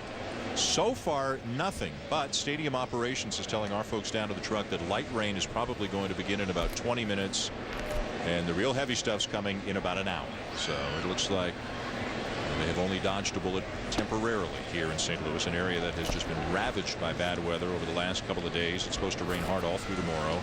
I'm sure just about everybody across the country has seen the video of the tornadoes and the damage that was done in the St. Louis area on Friday night, including the closing of the airport and basically the destruction of an entire city block several miles west of here. A number of people lost their homes. Miraculously, there were no fatalities. Some minor injuries were reported. And now there are flash flood warnings being associated with the heavy rain that's supposed to come in later tonight and tomorrow. The Cardinals announced today that they were going to donate $30,000 to the tornado relief fund, and they stepped up right away. Yep. There'll be much more coming. It was devastated. I drove through that area on the way up here, Earl. It was absolute devastation.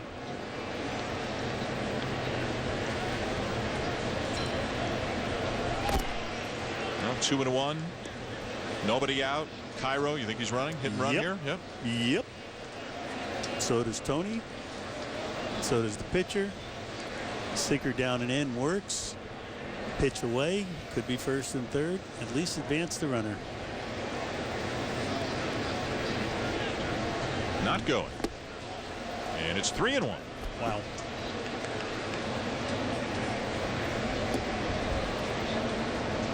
Dusty playing big boy offense. Even with the bottom of the order, he wants to get more than one this inning. Stay away from the double play, Dusty. Stay away from the double play.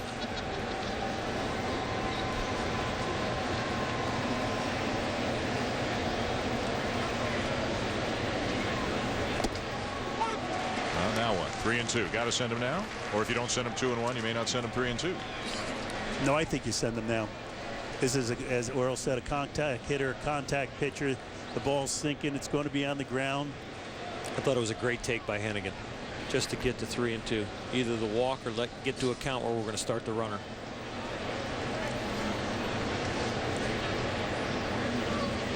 Not going. And it looks like a double play.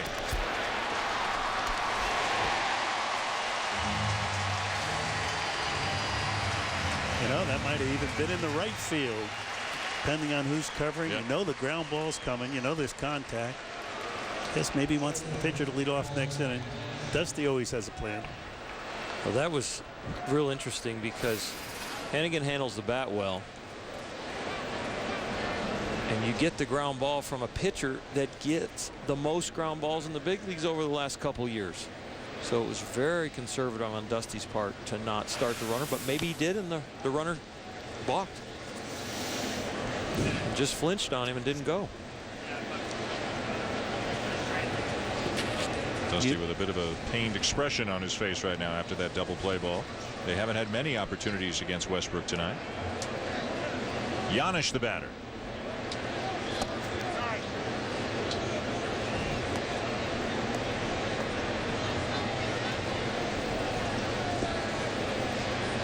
No runs, 2 hits for the Reds. No runs on 4 hits for the Cardinals.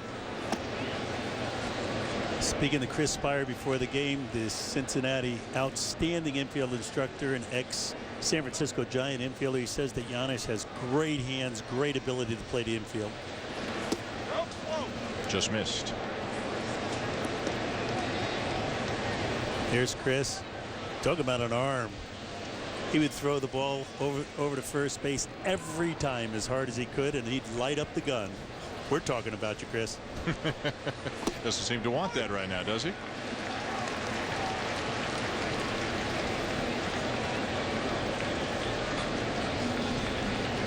Son played in the big leagues. Westbrook, inning over. To the bottom of the 5th in St. Louis, still a scoreless game.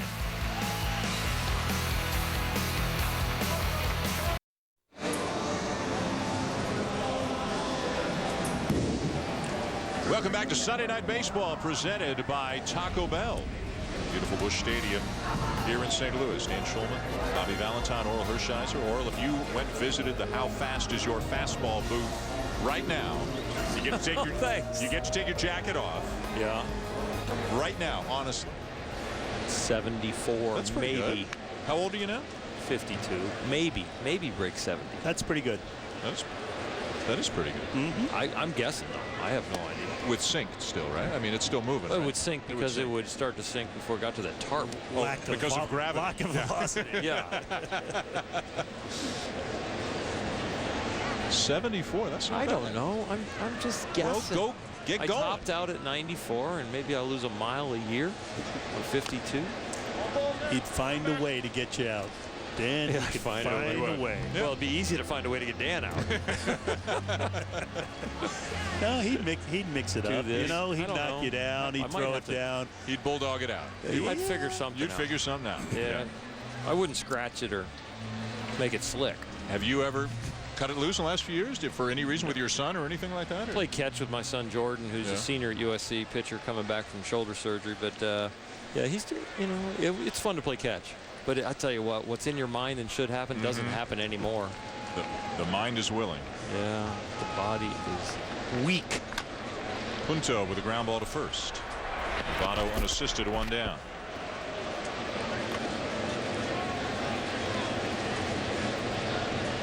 The lower half of your body is so important.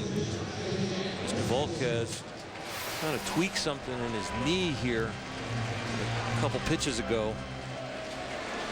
He'd firm up the front side just like a hitter, but that thing actually looked like it hyperextended his right knee.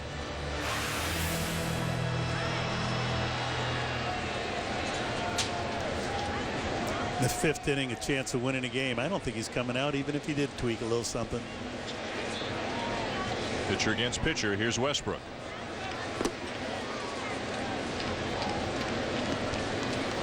Westbrook grounded out his first time up. Johnny Hertzbach behind the plate, calling him as he sees him and hears him. And hears him? John's a great guy. His brother Mark is no longer umpiring.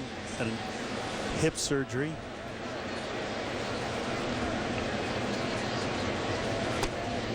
Two 2-0 to the pitcher. Well, that left leg that he might have hyperextended a little bit.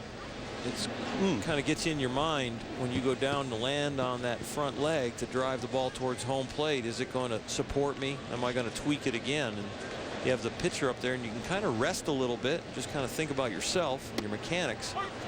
You don't feel like you're going to get hurt by a pitch to the pitcher. So you want to just kind of get yourself back together, get your rhythm and your confidence in your landing leg again.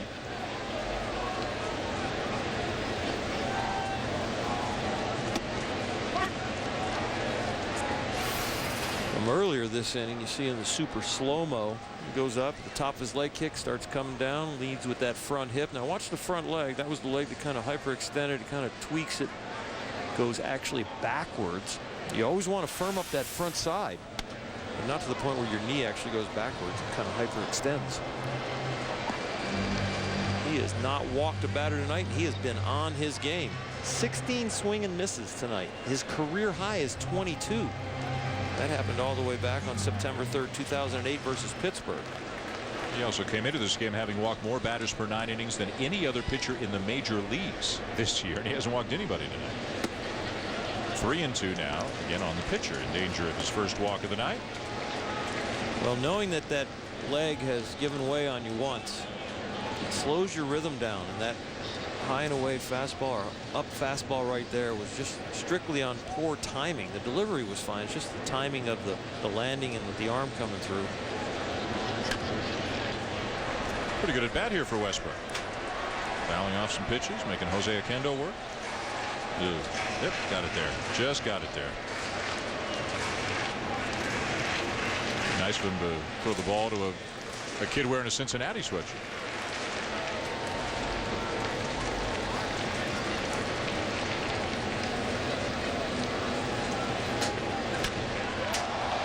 A high fly ball left center. Stubbs, 2 down. Coverage of Major League Baseball continues this week on ESPN. First tomorrow at 7 Eastern to catch Monday Night Baseball. The Chicago White Sox are in New York to take on the Yankees. Then Wednesday Night Baseball presented by Sears Lawn and Garden. An American League West division to battle the Oakland A's and the Los Angeles Angels of Anaheim. It's Major League Baseball tomorrow night and Wednesday night, or late afternoon Pacific time, Wednesday evening Eastern time. This week on ESPN, the Angels getting absolutely sensational starting pitching from Jared Weaver and Dan Herron. And Herron is scheduled to pitch in our game Wednesday night. Here's Ryan Theriot. Theriot has grounded out and had a base hit. He's facing Volquez, who has retired 8 consecutive batters. We're talking about his swings and misses out on the mound with Volquez. His high this year was 12, so he is on his game at the 16 mark. Or it looks like he tweaked that knee again a little bit, maybe on the last pitch, the way he flexed after. You know, I think Theriot noticed that he tweaked it and showed that bunt just to make him come off the mound and see how he can react. Here it is. Oh, what's going on? He really didn't get firm there. It slipped a little bit. No. Looks like it might be his groin. Actually, it might be his right groin, the way he reached for it there.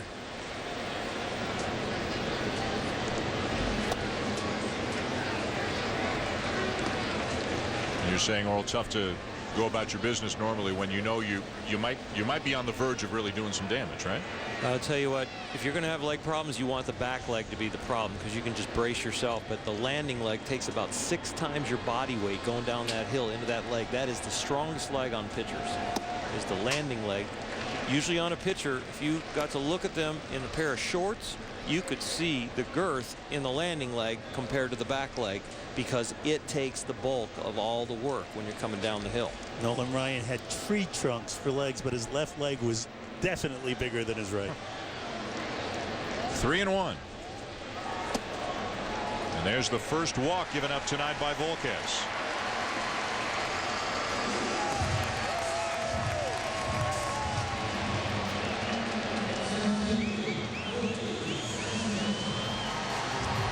Rasmus, are you guys surprised that he hasn't gotten a visit? I mean, they've obviously seen in the dugout that at least twice he has landed awkwardly on that left leg.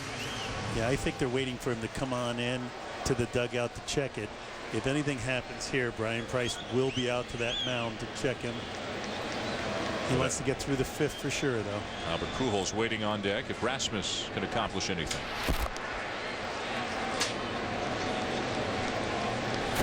Albert tonight a base hit and a strikeout.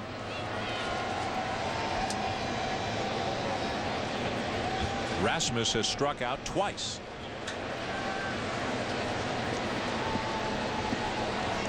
One of the good young players in the National League right now, Colby Rasmus, hit over 320 last September, hitting over 340 right now. Has 3 home runs, 10 RBIs. Remember, Theriot stole last time easily. He is dancing around like crazy at first as Rasmus pops one up. Foul territory, third base side. Cairo makes the catch with about 10 feet to spare, and Volquez gets out of the inning, leaving Pujols in the on-deck circle. A Baseball Tonight update when we come back.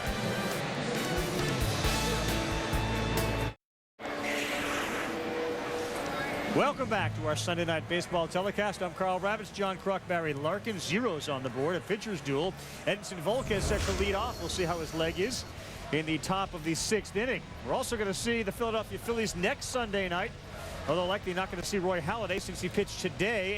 8 2/3, an earned run, 14 strikeouts, Barry. Yeah, it was typical Doc Halladay today. He was facing an offense that's been struggling to score some runs, and he took advantage of it today. The other great pitchers on Sunday, James Shields, another complete game. Max Scherzer continues his role.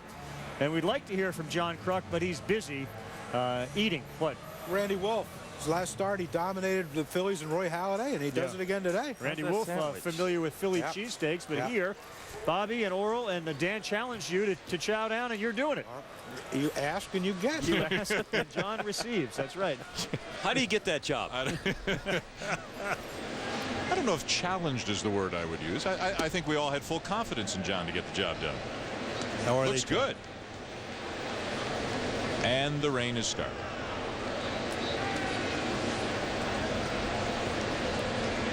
Volquez leading off the 6th inning for the Reds and doesn't last long. 3 pitches and gone.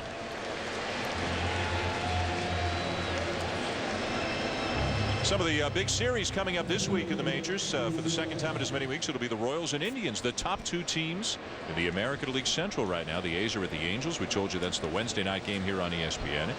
And the Mets play at the Phillies next weekend. That will be our Sunday night game 1 week from tonight. The Mets are hot. They won again today, beat Arizona 8-4. David Wright hit a couple of home runs. The New York Mets have won 4 consecutive games. They can move into first place if they stay this hot through next weekend. Think about it, Dan. That's a big if. That's a huge if. I'm looking at the standings. That's a big if. The Phillies have won 4 in a row. I don't think they gave up, but what, 2 runs in a series? The Phillies are 15-6. They've got the best record in baseball. The Florida Marlins are playing well. They won again today, beat Colorado 6-3. The Marlins are 13-7, a game and a half back of the Phillies. Colorado, even with the loss, they're still doing well, 14-7 on the season. The Boston Red Sox are hot. They won again today, beat the Angels 7-0. So the Red Sox, after starting 2-10, have now won 8 of 9 since. Pitch fouled off by Stubbs. Meanwhile, a team that continues to struggle, the Chicago White Sox. The White Sox have lost 10 out of their last 11 games. No bullpen, no offense. Disgruntled manager. Westbrook's got it. 2 down. But American League Central almost looks like it's upside down compared to the preseason predictions. There's a guy who used to pitch in the American League Central, Jake Westbrook. Some very good years with the Cleveland Indians, a couple of 15-win seasons.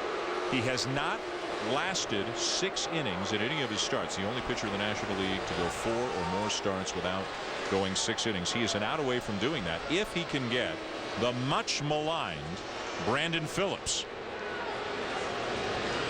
who only amped up the booing this time a little bit with his double last time. You know, Brandon Phillips is not an angry young man. He's an intelligent young man. He's so intelligent. He enjoys the celebrity. He enjoys Twitter. He enjoys mixing with the fans. The fans who recognized him at the mall actually came over and took pictures with him and thought he was a cool dude. And this guy's a lot of fun. And you know what? I'm surprised we're booing you. So it's kind of a cat and mouse game with him and the fans now. It's not real personal and angry. It's kind of just a fun-loving thing. Now to play 1-1.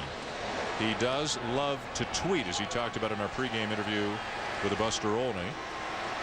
Boo Phillips. The weakest boos he's ever heard. Come on, St. Louis. He's egging him on a little bit. But that expression you see on his face in that picture, that's what Brandon Phillips looks like. When you walk into the clubhouse, he's an upbeat, fun-loving guy, and he's hitting the ball great in this series. And with speed to burn, he's on his way to second base and easily in there with his second double of the night. Now, he might play the whole thing that he knows internally he needs something to get up for every game. So he picks a little fight, not an angry fight, just a little fight on purpose. Gets down, hits that ball out over the plate, goes down and gets it, and he is busting it out of the box. And no real celebration on second to rub it in, just his head down, little tip of the cap. And what the open base means is an intentional walk for Joey Votto. Johnny Gomes is going to be getting a steady diet of this as long as he's the cleanup hitter with Scott Rowland on the DL.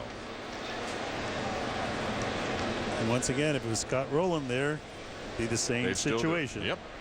This is about Votto, not about who's coming up next. Oh, did we already have this conversation? Never mind. Actually, Dusty did talk about possibly putting another left-hander up behind him, and maybe Jay Bruce mentioned it, that they only have one left-hander in the St. Louis bullpen, and that's a good way to go if you think you're going to get him early, and a bad way to go if it's going to come down to a late situation. So keep flipping that coin.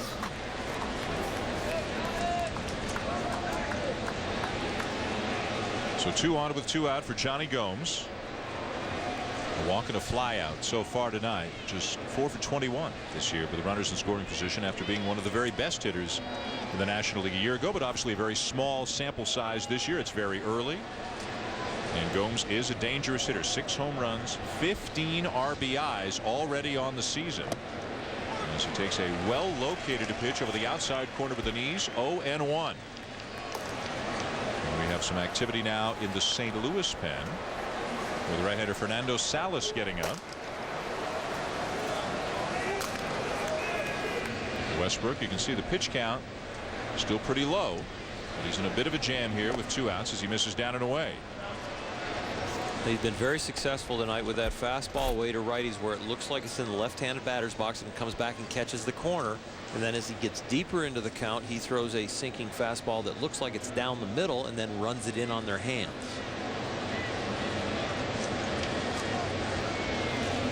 A light rain continues to fall here in St. Louis. As a manager, Bobby, when you're into the game has started and now you know the bad weather's coming. Is there anything you do differently? I hate the weather, and I hate to try to manage against the opposite team and the weather, but there are some things you will do a little differently, and in this type of game, if it's bad forecast, 1 run is huge. So you play it like it's the 8th and 9th inning. Grounded to third. Inning over. Westbrook gets out of it, stranding a couple of runners. We'll go to the bottom of the 6th with Albert Pujols to lead it off for St. Louis. No score here at Busch Stadium.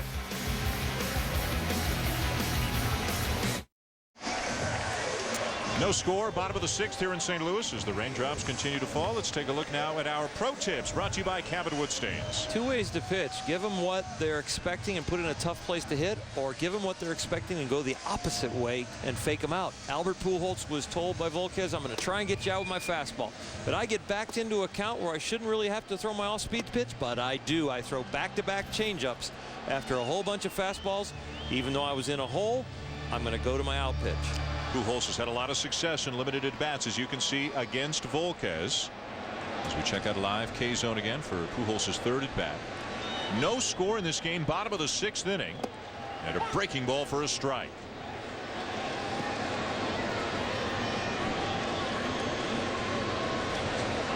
Hannigan waiting for Pujols to settle in before he flashes the signs and then takes his position this time.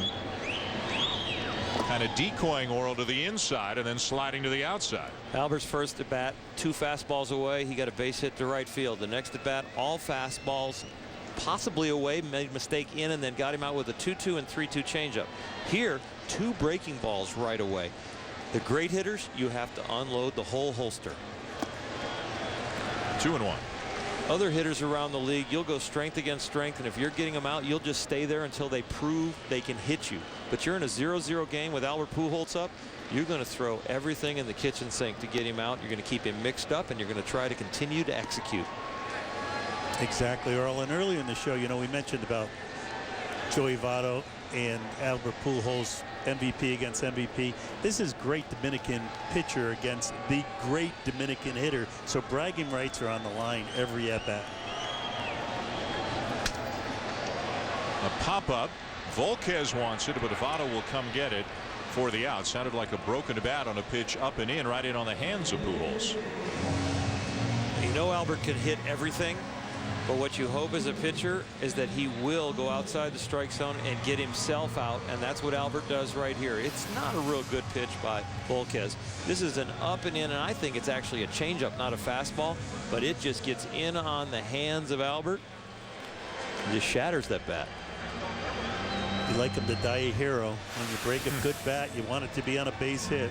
Yeah, you want that soldier went down the wrong way right there. So one down here in the bottom of the sixth. A bullet dodged for Volquez, but here's Matt Holliday. First pitch swinging, slicing it down the right field line. That's a fair ball.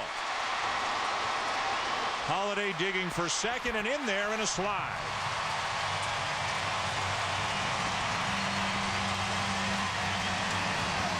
And this is the big league stand, and you saw a lot of perfection in that at-bat. You had a fastball away, perfectly struck by Holliday down into the right field corner.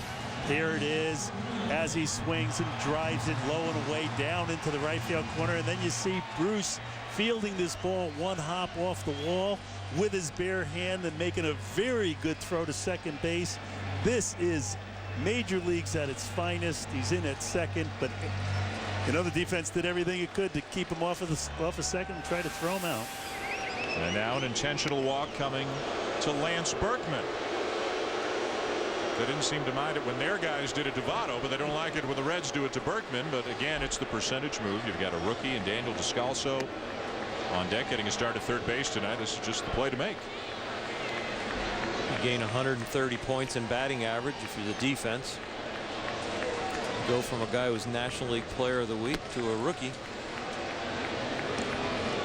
And Earl, again, you don't know about this rain. If the sky's going to open up, will one run right here in the sixth inning be all that's needed? Both managers had that in mind.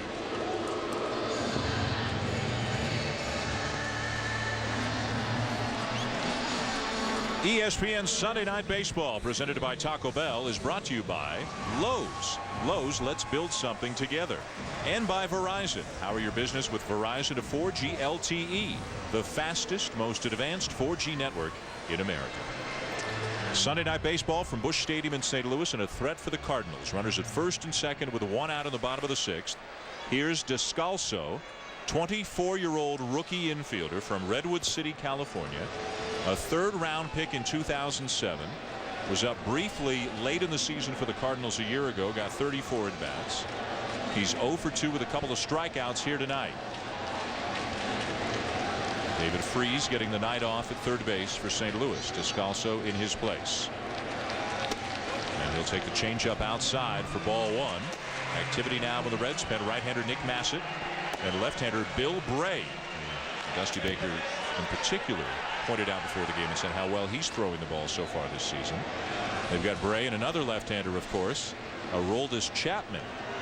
He's throwing it okay too, isn't he? He's getting it up there pretty good these days. 103, 104. Change up for a strike. So here we are, Bobby, getting back to what you were talking about. The weather's a factor. Nobody knows how long this game may go on because the threat of severe weather is coming. You're just thinking one run, right? You're just thinking scratch out a run here, get a lead? You want to get a lead just in case the sky's open. Anyway. Inside. Another thing a manager has in his mind when you're in the visiting dugout is not to take too much time. You don't want to really have the coach go out and talk during this time, because if that one run does scores, you want to give your team a chance to get up and get even.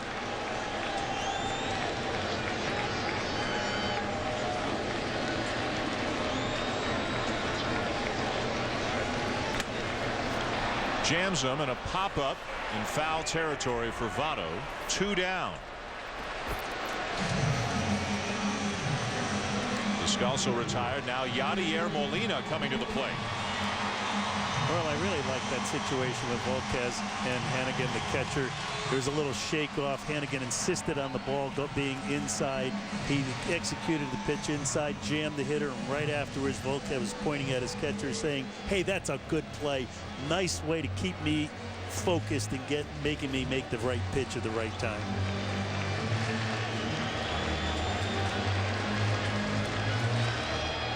There's Molina. The Cardinals are now 0 for 5 tonight with the runners in scoring position, out hitting the Reds 5-3, but they've left 5 men on. 2 down with Holiday at second and Berkman at first.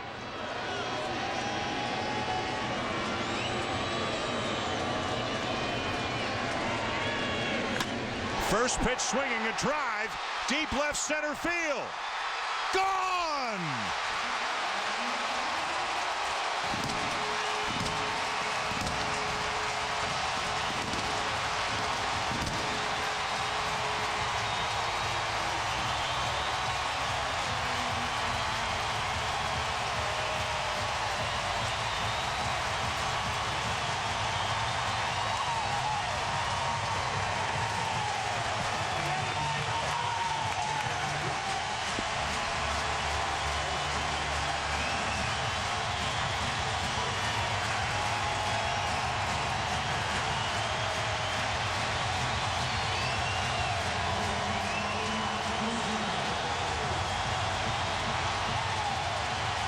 After so many missed opportunities, the Cardinals get a huge hit and a curtain call for Yadier Molina, drilling a 3-run homer to left center field to break the scoreless tie.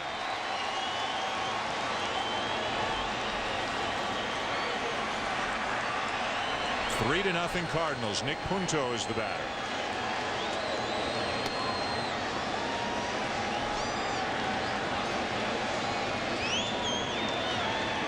Known more for his defense, of course, Molina's a guy who's delivered some big clutch hits in his career.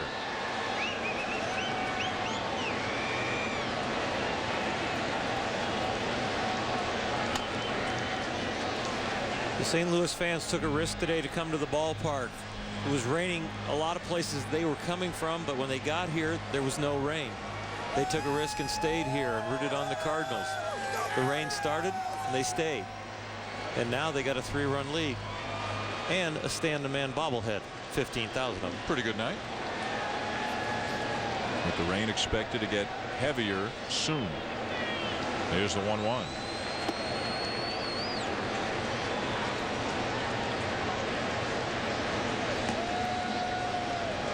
The Cardinals winning on Friday night. The Reds coming back with a win yesterday. Both teams are 11-10 on the season. Right at the top of that very crowded National League Central. All the teams just about right near the 500 mark. Cardinals going to Houston to begin a series on Tuesday.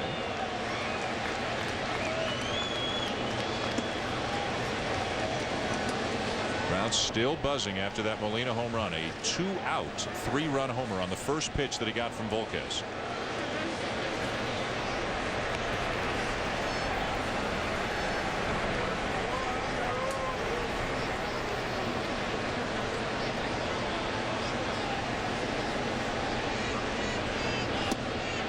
And a walk.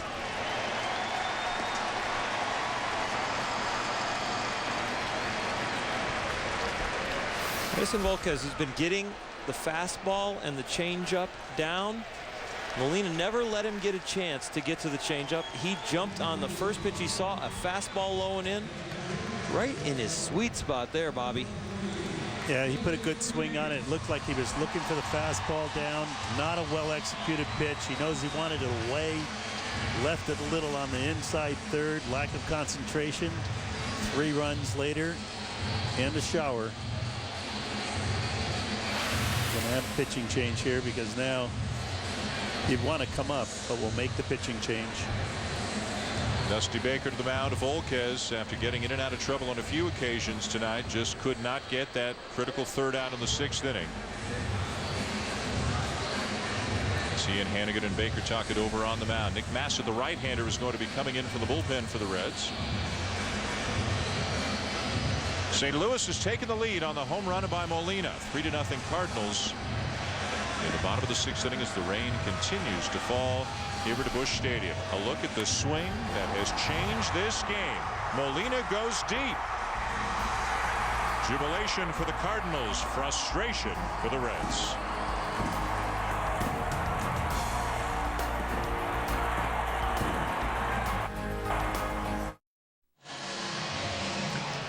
Welcome back to Sunday Night Baseball on ESPN, presented by Taco Bell. And welcome back to soggy St. Louis. More rain, and it's expected to get worse. Fans don't really much care right now, though, after that 3-run home run by Yadier Molina off Edinson Volquez has given the Cardinals a 3-0 lead. Volquez out of the game now. The new pitcher for Cincinnati is right-hander Nick Massett, who in a couple of innings 2 days ago for the Cardinals. The numbers aren't great. And Dusty Baker says this is a huge key, Oral, for them in the bullpen. This guy has to pitch well. He has a great arm. You talk to anybody around the league who has some of the best stuff. Electric fastball, great slider. Nick Massett comes to mind, but he's off to a slow start. 3 blown saves so far this year. David Freese comes off the bench to pinch hit for Jake Westbrook, who goes 6 shutout innings tonight and is in line for a win. At first, Punto, who walked, 2 down in the inning, and it was a 2-out home run by Molina that gave the Cardinals the 3-0 lead they now enjoy.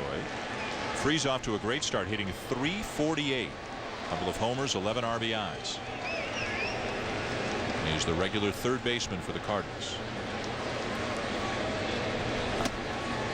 At the belt for a strike.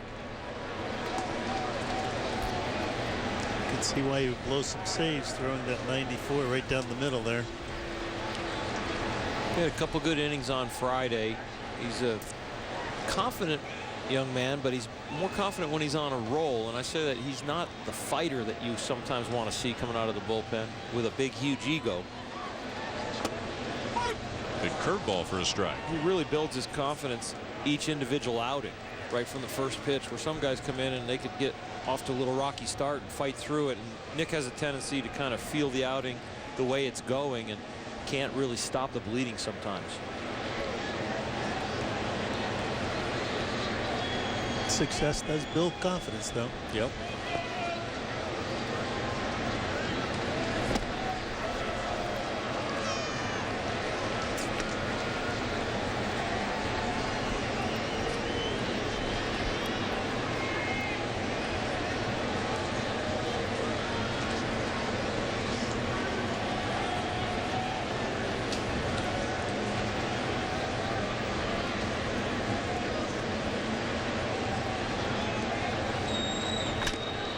Swinging a grounder to short to an Giannis. The short way to Phillips to force Punto and end the inning. As we have come to the end of 6 here in St. Louis. But what a difference the bottom half of this inning made. Yadier Molina giving the crowd a jolt with a 3-run home run to left center field. First pitch that he got from Volquez. Fastball just above the knees, inside, and he drilled it. 406 feet. The curtain call for Molina, and the Cardinals lead 3-0 at the end of 6.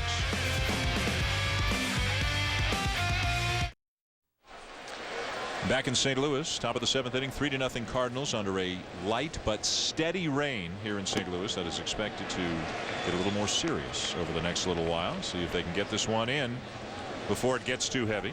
Jay Bruce leads off the inning for Cincinnati against a new Cardinal pitcher. Right-handed reliever Fernando Salas is into the game, making his 4th appearance of the season after 6 really good innings from Jake Westbrook. Salas began the year down in the minors. As mentioned, now his 4th appearance. The Cardinal bullpen is one of those question marks for this team right now. Ryan Franklin's not closing anymore. Mitchell Boggs is closing right now, but Tony La Russa doesn't want him known as the closer and says things are still subject to change as Salas shows a nasty changeup, Oral, to get a swing and a miss from Bruce. He had great arm speed on that pitch right there. Set it up with some hard stuff, and then the changeup actually has the change of speeds and also has the movement. Tremendous movement there at 85 miles an hour. There's Miguel Cairo, who stung Ryan Franklin with a 2-run single in the 8th inning yesterday, giving the Reds a 5-3 win. Yesterday it was Miguel Batista, Trevor Miller, and Ryan Franklin who combined to give up 3 runs in the 8th inning. So it's been kind of a hit-and-miss situation for the Cardinals out of that bullpen. As Cairo takes a strike. When we asked Tony La Russa before the game, what's been the most pleasant surprise for you this year? You mentioned Freese and McClellan and guys like that. He talked about the young arms in the pen stepping up, actually, as you can see, who hasn't pitched in a while. The young arms in the pen and how they've progressed. And his quote was, none of them are afraid of the 9th inning. He says he's liable to use anybody in any situation, whether it's Boggs, whether it's Salas. Eduardo Sanchez has been a revelation for the Cardinals this year. He has to go bullpen by committee now. When Ryan Franklin, your anchor, is struggling and you get pulled from that closer role, then everybody, it's all hands on deck. No matter who he has as first choice, it moves everybody up the totem pole.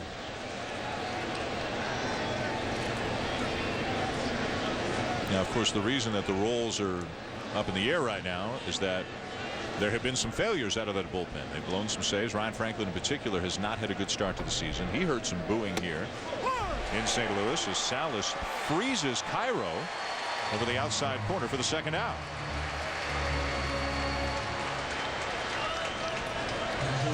So this is why there's the concern, and this is why right now Franklin's not the closer. And Bobby, you know as well as anybody, tough to be in a situation where you lose leads late. Nothing is more demoralizing for a team than losing games in the 8th or 9th inning. You just don't know how many runs you have to score. The starting pitchers don't know how many innings they have to pitch. It's very unsettling. Ryan Hannigan. The Cardinals are not the only team that have had a bad end of the bullpen. Fernando Rodney's had trouble in Detroit. Joe Nathan, Matt Thornton in Chicago, the White Sox. John Axford, Milwaukee Brewers had some problems. Somehow the Phillies have survived it with their good starting pitching. And they had Contreras out there, but now he's on the DL with a sore shoulder, so Charlie has to go back to shaking and baking out there. At the knees, 2-1 on a Hannigan. Activity in the Cincinnati pen. Logan Ondrusek is up.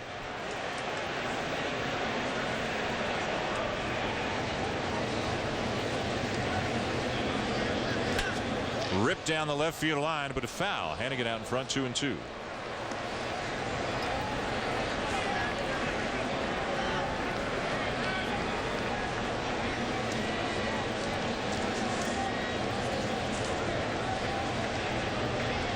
That stung a little, huh? Crowd of 38,201 here in St. Louis tonight, which has been thinned out some by the rain, which has been falling steadily for about the last hour. And a grounder to third. Inning over. 2 strikeouts and a ground ball. Pretty impressive stuff for Salas. 7th inning stretch. We'll see Albert Pujols batting in the bottom half of this inning with the Cardinals leading 3-0.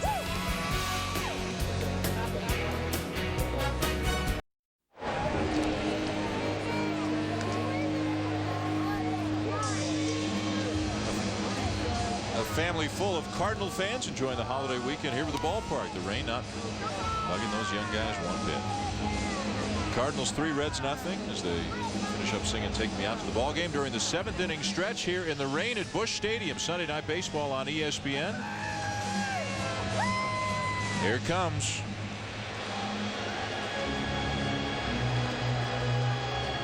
And it's supposed to get here pretty soon. Now we have been fortunate so far. Earlier today, the weather forecast for this area was a 90% chance of rain with possible severe weather, and it was supposed to start raining a lot earlier than it did. We're into the bottom of the 7th. It has been raining since about the 5th, but it is still plenty playable if it doesn't get any worse than this.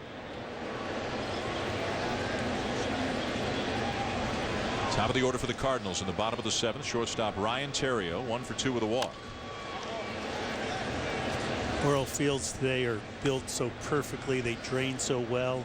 The dirt is such a perfect mixture that it doesn't cake up and cause problems for the fielders and the runners. And because of that great design, we're able to play through this stuff very often here at the major league level.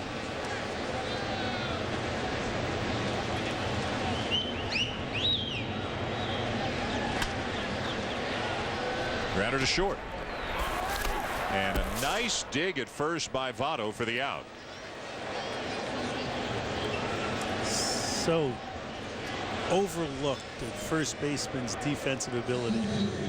Joey Votto takes pride in picking, saving errors from his fellow teammates. You get a big star for that, Joey. As that throw comes over, he has his right foot on the bag. He gets his glove down and comes up to catch the ball. It's always easier starting down to come up than it is to be in the middle and decide which way to go. Good job, Joey V. Here's Rasmus 0 for 3. Massett still on the mound for Cincinnati, and a breaking ball for a strike. 1 week from tonight, we will be in Philadelphia. We will see the Phillies with, if everything goes according to plan, Cliff Lee would be on the mound that night against the New York Mets. 0-2. White Sox and Yankees tomorrow night on ESPN. A's and Angels Wednesday night, 7 Eastern, 4 local time on ESPN.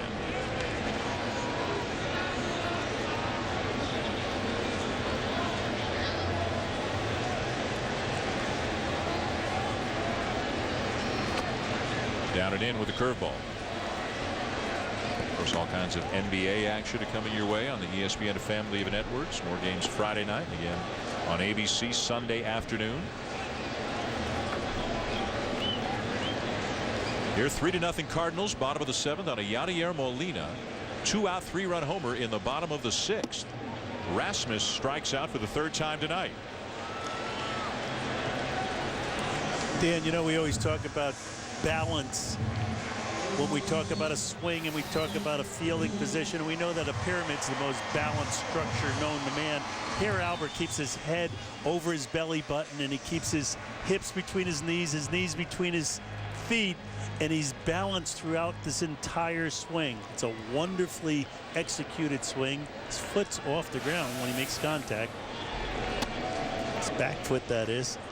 Perfectly transferred weight. Is balance just God-given, or is that something you can work at and improve as a hitter? No, you know, Mike Piazza couldn't dance, but he had balance as a hitter, and you could learn to have good balance.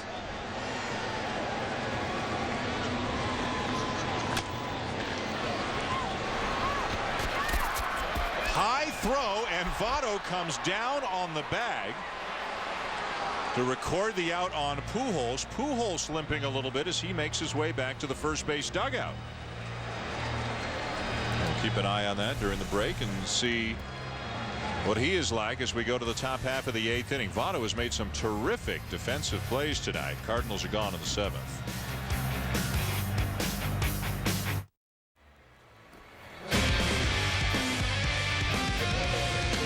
Yadier Molina providing all of the offense in this game with one swing of the bat. A 3-run home run in the bottom of the 6th inning.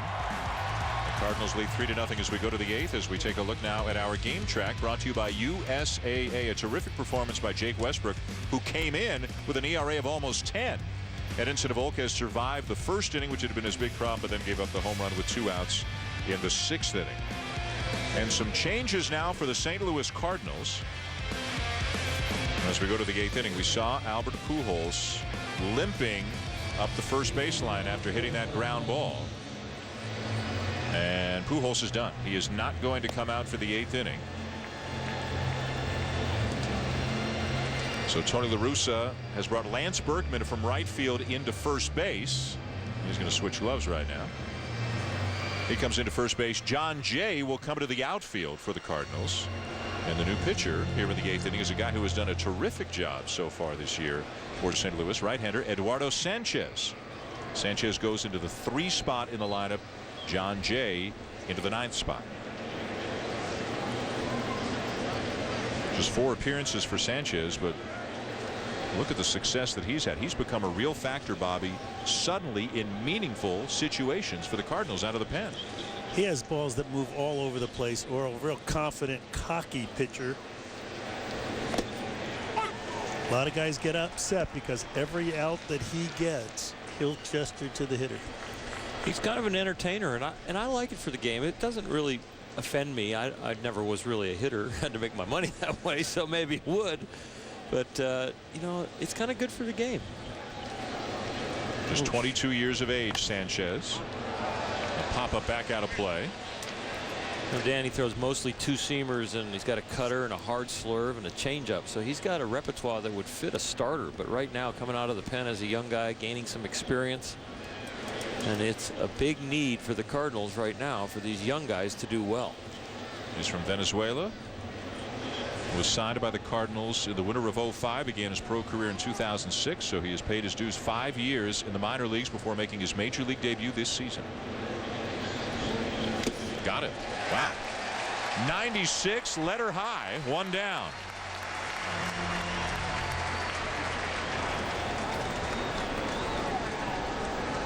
So Giannis is retired for the first out of the 8th inning.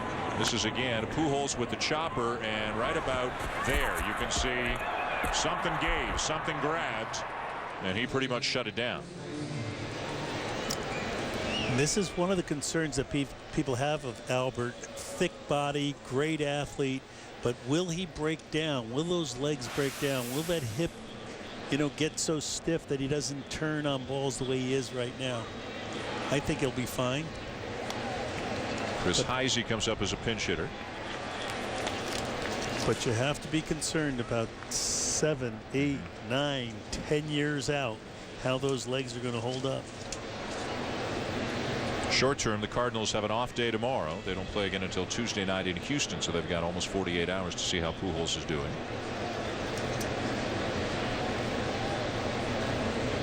Heisey, an outfielder, batting in the pitcher spot here in the 8th inning with the Reds trailing 3-0. Whoops. 0-2.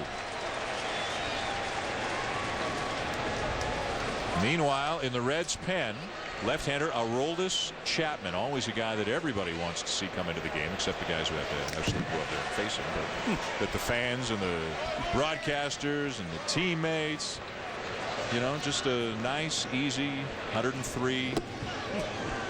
Reportedly, although there's some dispute, reportedly threw a pitch at 106 last week. But different radar guns had it at different velocities. Some had it at only 103.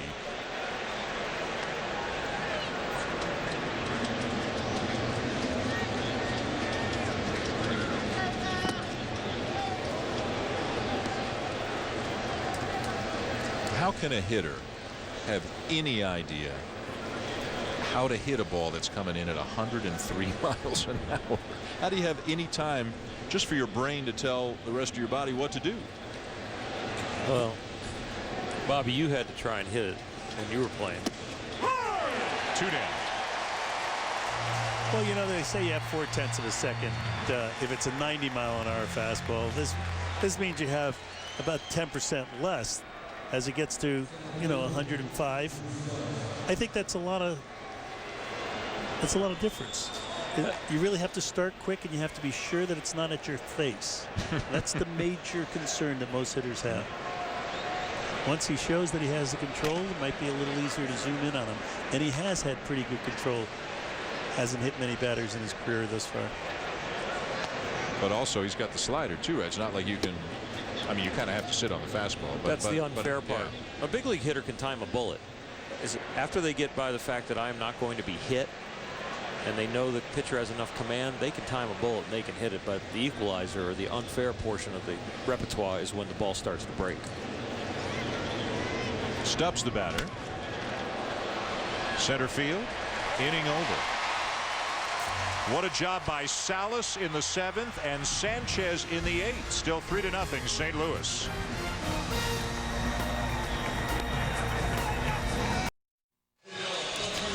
Some very special guests dropped by the MLB Fan Cave in New York City this week. Hall of Famers Mike Schmidt, Raleigh Fingers, and Ozzie Smith, spending some time with Mike O'Hara and Ryan Wagner, the 2 lucky fans who will be sharing their experiences at the cave all season long. This is the best part.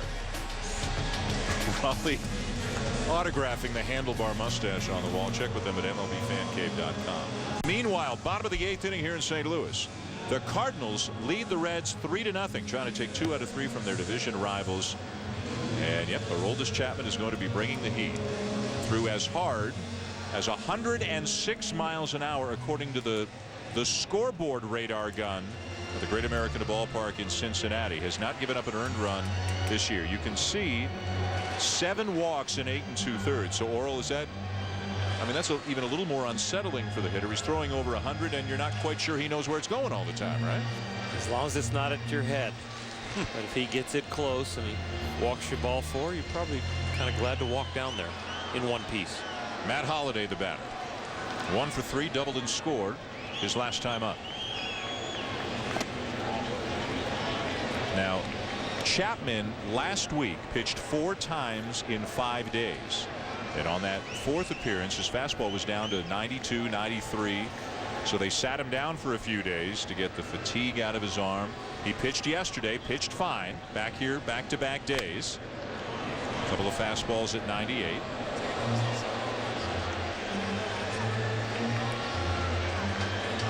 Dan, it does beg the question why he's being used when they're behind in a game. There you go. Average fastball went down, didn't it? It's not average.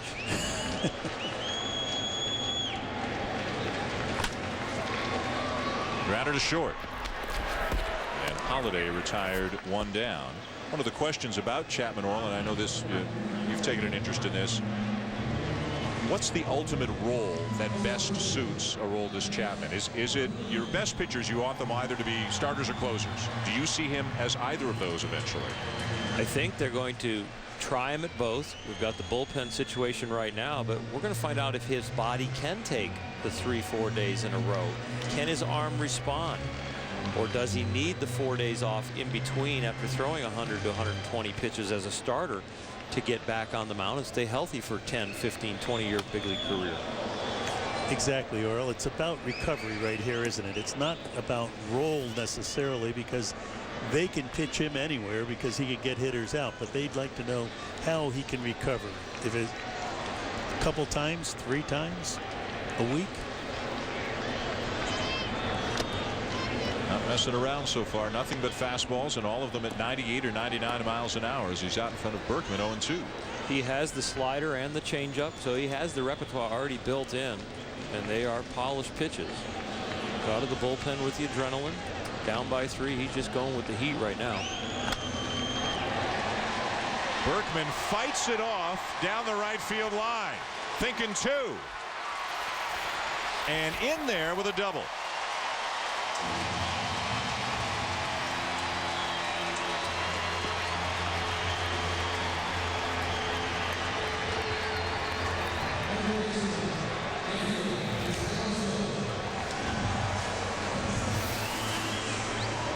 Another fastball goes right at him. This one hits 100, the hardest pitch he's thrown here tonight. We saw Matt Holliday hit a hard ground ball to short. Now Lance Berkman gets the barrel of the bat on it. It's down to the right field line. He's not real late. He's just making sure he makes solid contact, gets a good look at the ball. That makes his timing a slight bit late, but it's a blink of an eye, the difference between a ball down the left field line and the right field line. Now a left-handed batter in Descalso. And I would think as little fun as it is to hit against Chapman as a right-handed batter, it's a whole lot less fun to hit against him as a left-handed batter. And who can speak to that better than our buddy John Kruk, remember, against Randy Johnson. Randy Johnson, flipped right? his Yeah. helmet around, and was that in the All-Star game? Yeah, he knew what he was doing. Took the other side, laughed.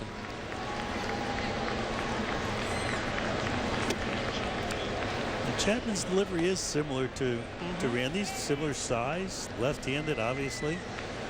Rotates late. Chapman gets out over his front leg a little better than Randy as far as the finish and taking the pressure off his arm and putting it into the big muscles in his legs, where Randy had a little bit of a recoil.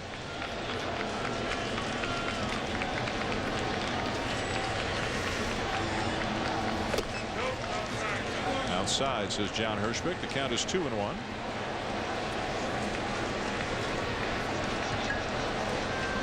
It's one of the things about baseball, when you sit up as high as we are, or you watch it home on TV, the speed of the pitch, it's tough to do justice for. You see it a little bit better from this kind of a low home camera.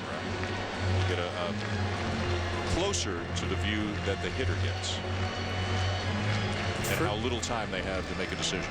The further away from the game you are, the slower it looks. Yeah. The closer you get, the more it speeds up.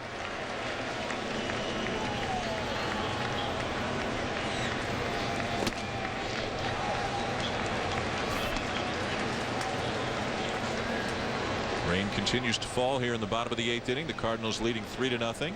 Berkman at second with 1 out.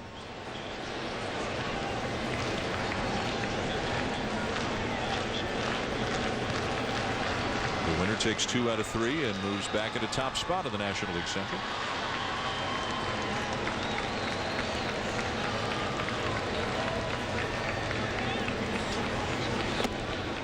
a strike, full count. And there's Mitchell Boggs, at least for now, although he doesn't have the title or the corner office or anything like that. He's the closer. He's the guy right now getting the save situations for Tony La Russa, who doesn't want to put any more pressure on him by calling him the closer. Don't call him that, Dan. He's the guy who's going to pitch the 9th inning and save situations. That's what you got to call him. He's first choice. And again, who knows if Ryan Franklin, if he pitches well, if he gets his old job back, or if it's Boggs's to keep right now, assuming he pitches well. There's a walk.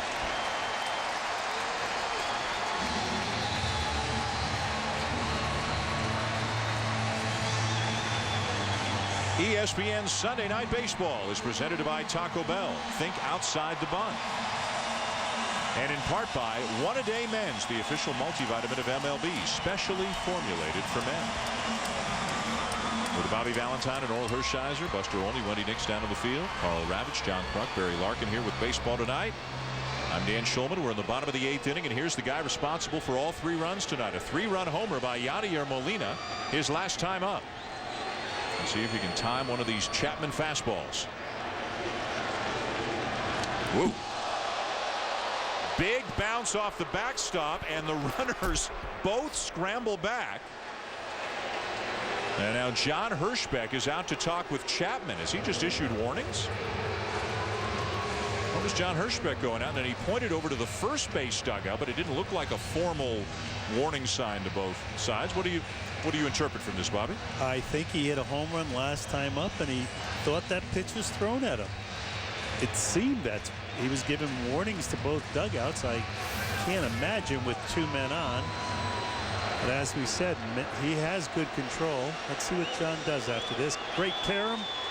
Way to play the rebound.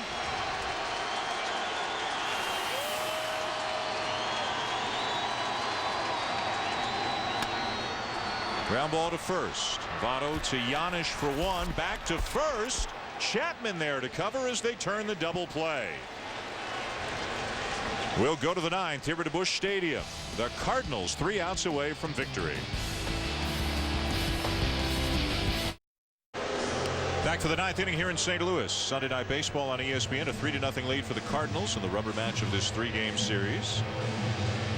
And Mitchell Boggs is on to try to nail down the last 3 outs, secure a win for Jake Westbrook, and to give the Cardinals 2 wins in 3 games in this series against their division rivals. Boggs has picked up a couple of saves, one as recently as Friday night, taking over in the 9th inning for Ryan Franklin, who has blown 4 saves already this season, which is 2 more than he blew all of last season.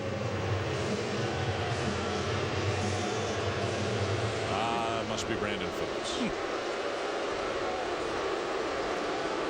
He has 2 of Cincinnati's 3 hits, so they should boo him.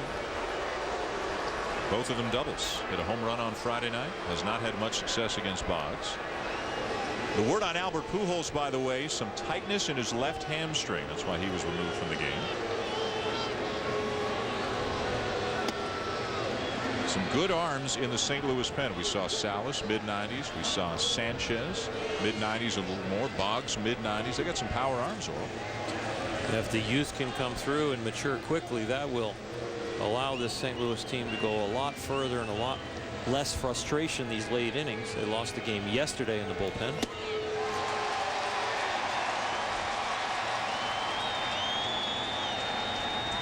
Boggs has a good slider to go with, an upper 90s at times fastball. It is straight, but it comes in there pretty quickly.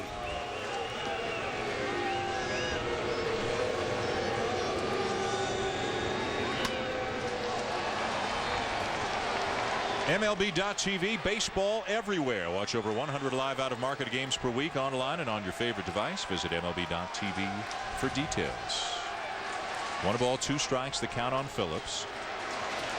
Boggs, originally a starter when he was coming up through the Cardinals organization, and got to the majors, started some games for St. Louis, converted to a reliever late in 2009, and has seen more success in this role. Rather interesting. He was a reliever in college, came in the pro ball, made him a starter, and now out of necessity and stuff, I guess, with the two dynamic pitches that he has, he's back in the relief role. When he got his save this year, that's the first time since the University of Georgia. Line to second for the first out.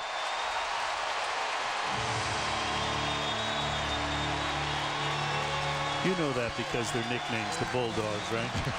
Oh. Absolutely. I spent a little time reading about him, too. Now Joey Votto. Rain getting a little harder here now in the top of the 9th inning. And Phillips still enjoying some parting shots to the St. Louis fans before he disappears down into the Cincinnati dugout as Votto laces a ball into the right field corner. And he is on his way into second base with a double, a ground out, a walk, an intentional walk, and now a double for Votto, who incidentally didn't mention this earlier, has reached base in all 25 in every game, all 22 games, excuse me, this season in which the Reds have played.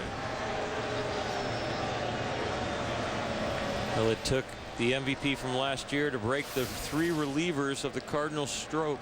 They were 7 up, 7 down till this swing right here.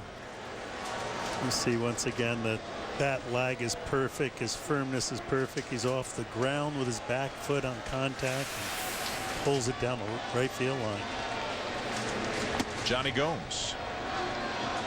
Gomes 0 for 2 with a walk tonight. The Reds with just 4 hits in the game, 3 of them doubles. But they haven't been able to score. They've left 4 men on. Jake Westbrook was great for 6 innings. Fernando Salas 3 up, 3 down with a couple of strikeouts in the 7th. Eduardo Sanchez 3 up, 3 down with a couple of strikeouts in the 8th. And now Boggs working with a 3-run lead, a runner at second, 1 out in the 9th inning.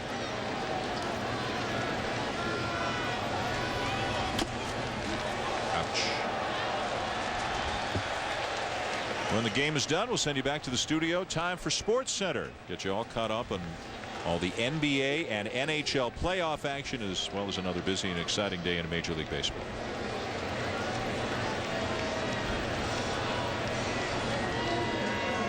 Gomes shakes off the pain, digs back in.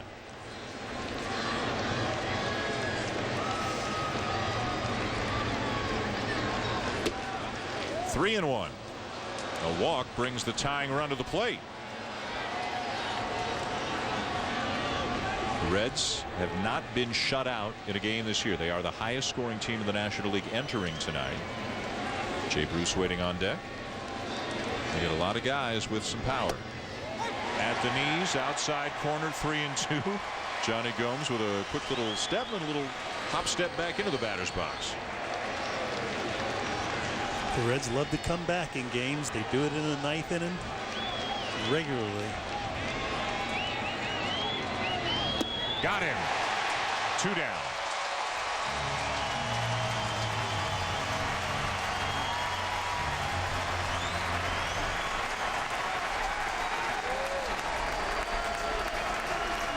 Well, they have braved the weather. They have gotten their Stan Musial bobbleheads. They have yelled at Brandon Phillips. And they're an out away from getting rewarded with a Cardinal win. Jay Bruce 0 for 3.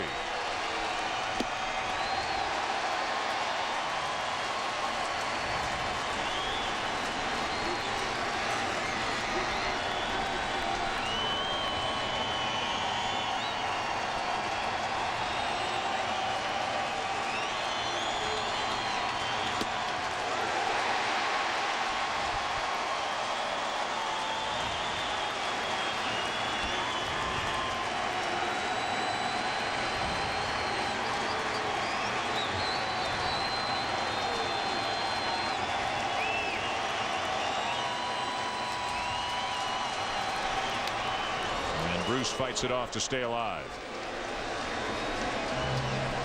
If he can get on, the tying run would come to the plate. Miguel Cairo is on deck. All the runs scoring on Yadier Molina's home run on the bottom of the 6th with 2 outs off Edinson Volquez.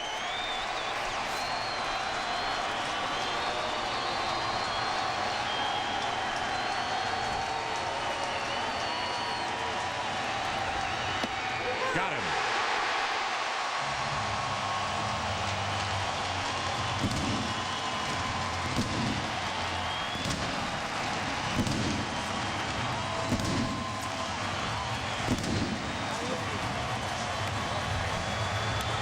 So the St. Louis Cardinals take 2 out of 3 from the Cincinnati Reds. Here this weekend, tonight's Chevrolet player of the game is Yadier Molina with the 3-run home run to back in the 6th inning. All the offense the Cardinals would need thanks to Jake Westbrook and Orel. A terrific job by 3 Cardinal relievers. It came in. They only gave up to hit Devato. They were on. They got 2 good pitching performances. One from the starter, Jake Westbrook, and then the bullpen.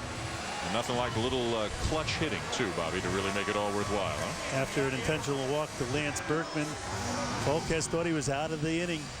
Had 2 outs, grooved a fastball. 3 runs later, he gets the loss. Jake Westbrook gets the win for the Cardinals. He goes to 2-2 on the season. Edinson Volquez takes the loss. He'll fall to 2-1. The save for Mitchell Boggs, his 3rd. Again, the final from soggy St. Louis.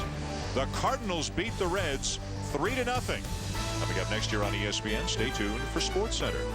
This has been a presentation of ESPN, the worldwide leader in sports. For Oral Hershiser, Bobby Valentine, Wendy Nixon, and Buster Olney, I'm Dan Schulman saying thanks for watching and so long from St. Louis. Now, let's send you to SportsCenter.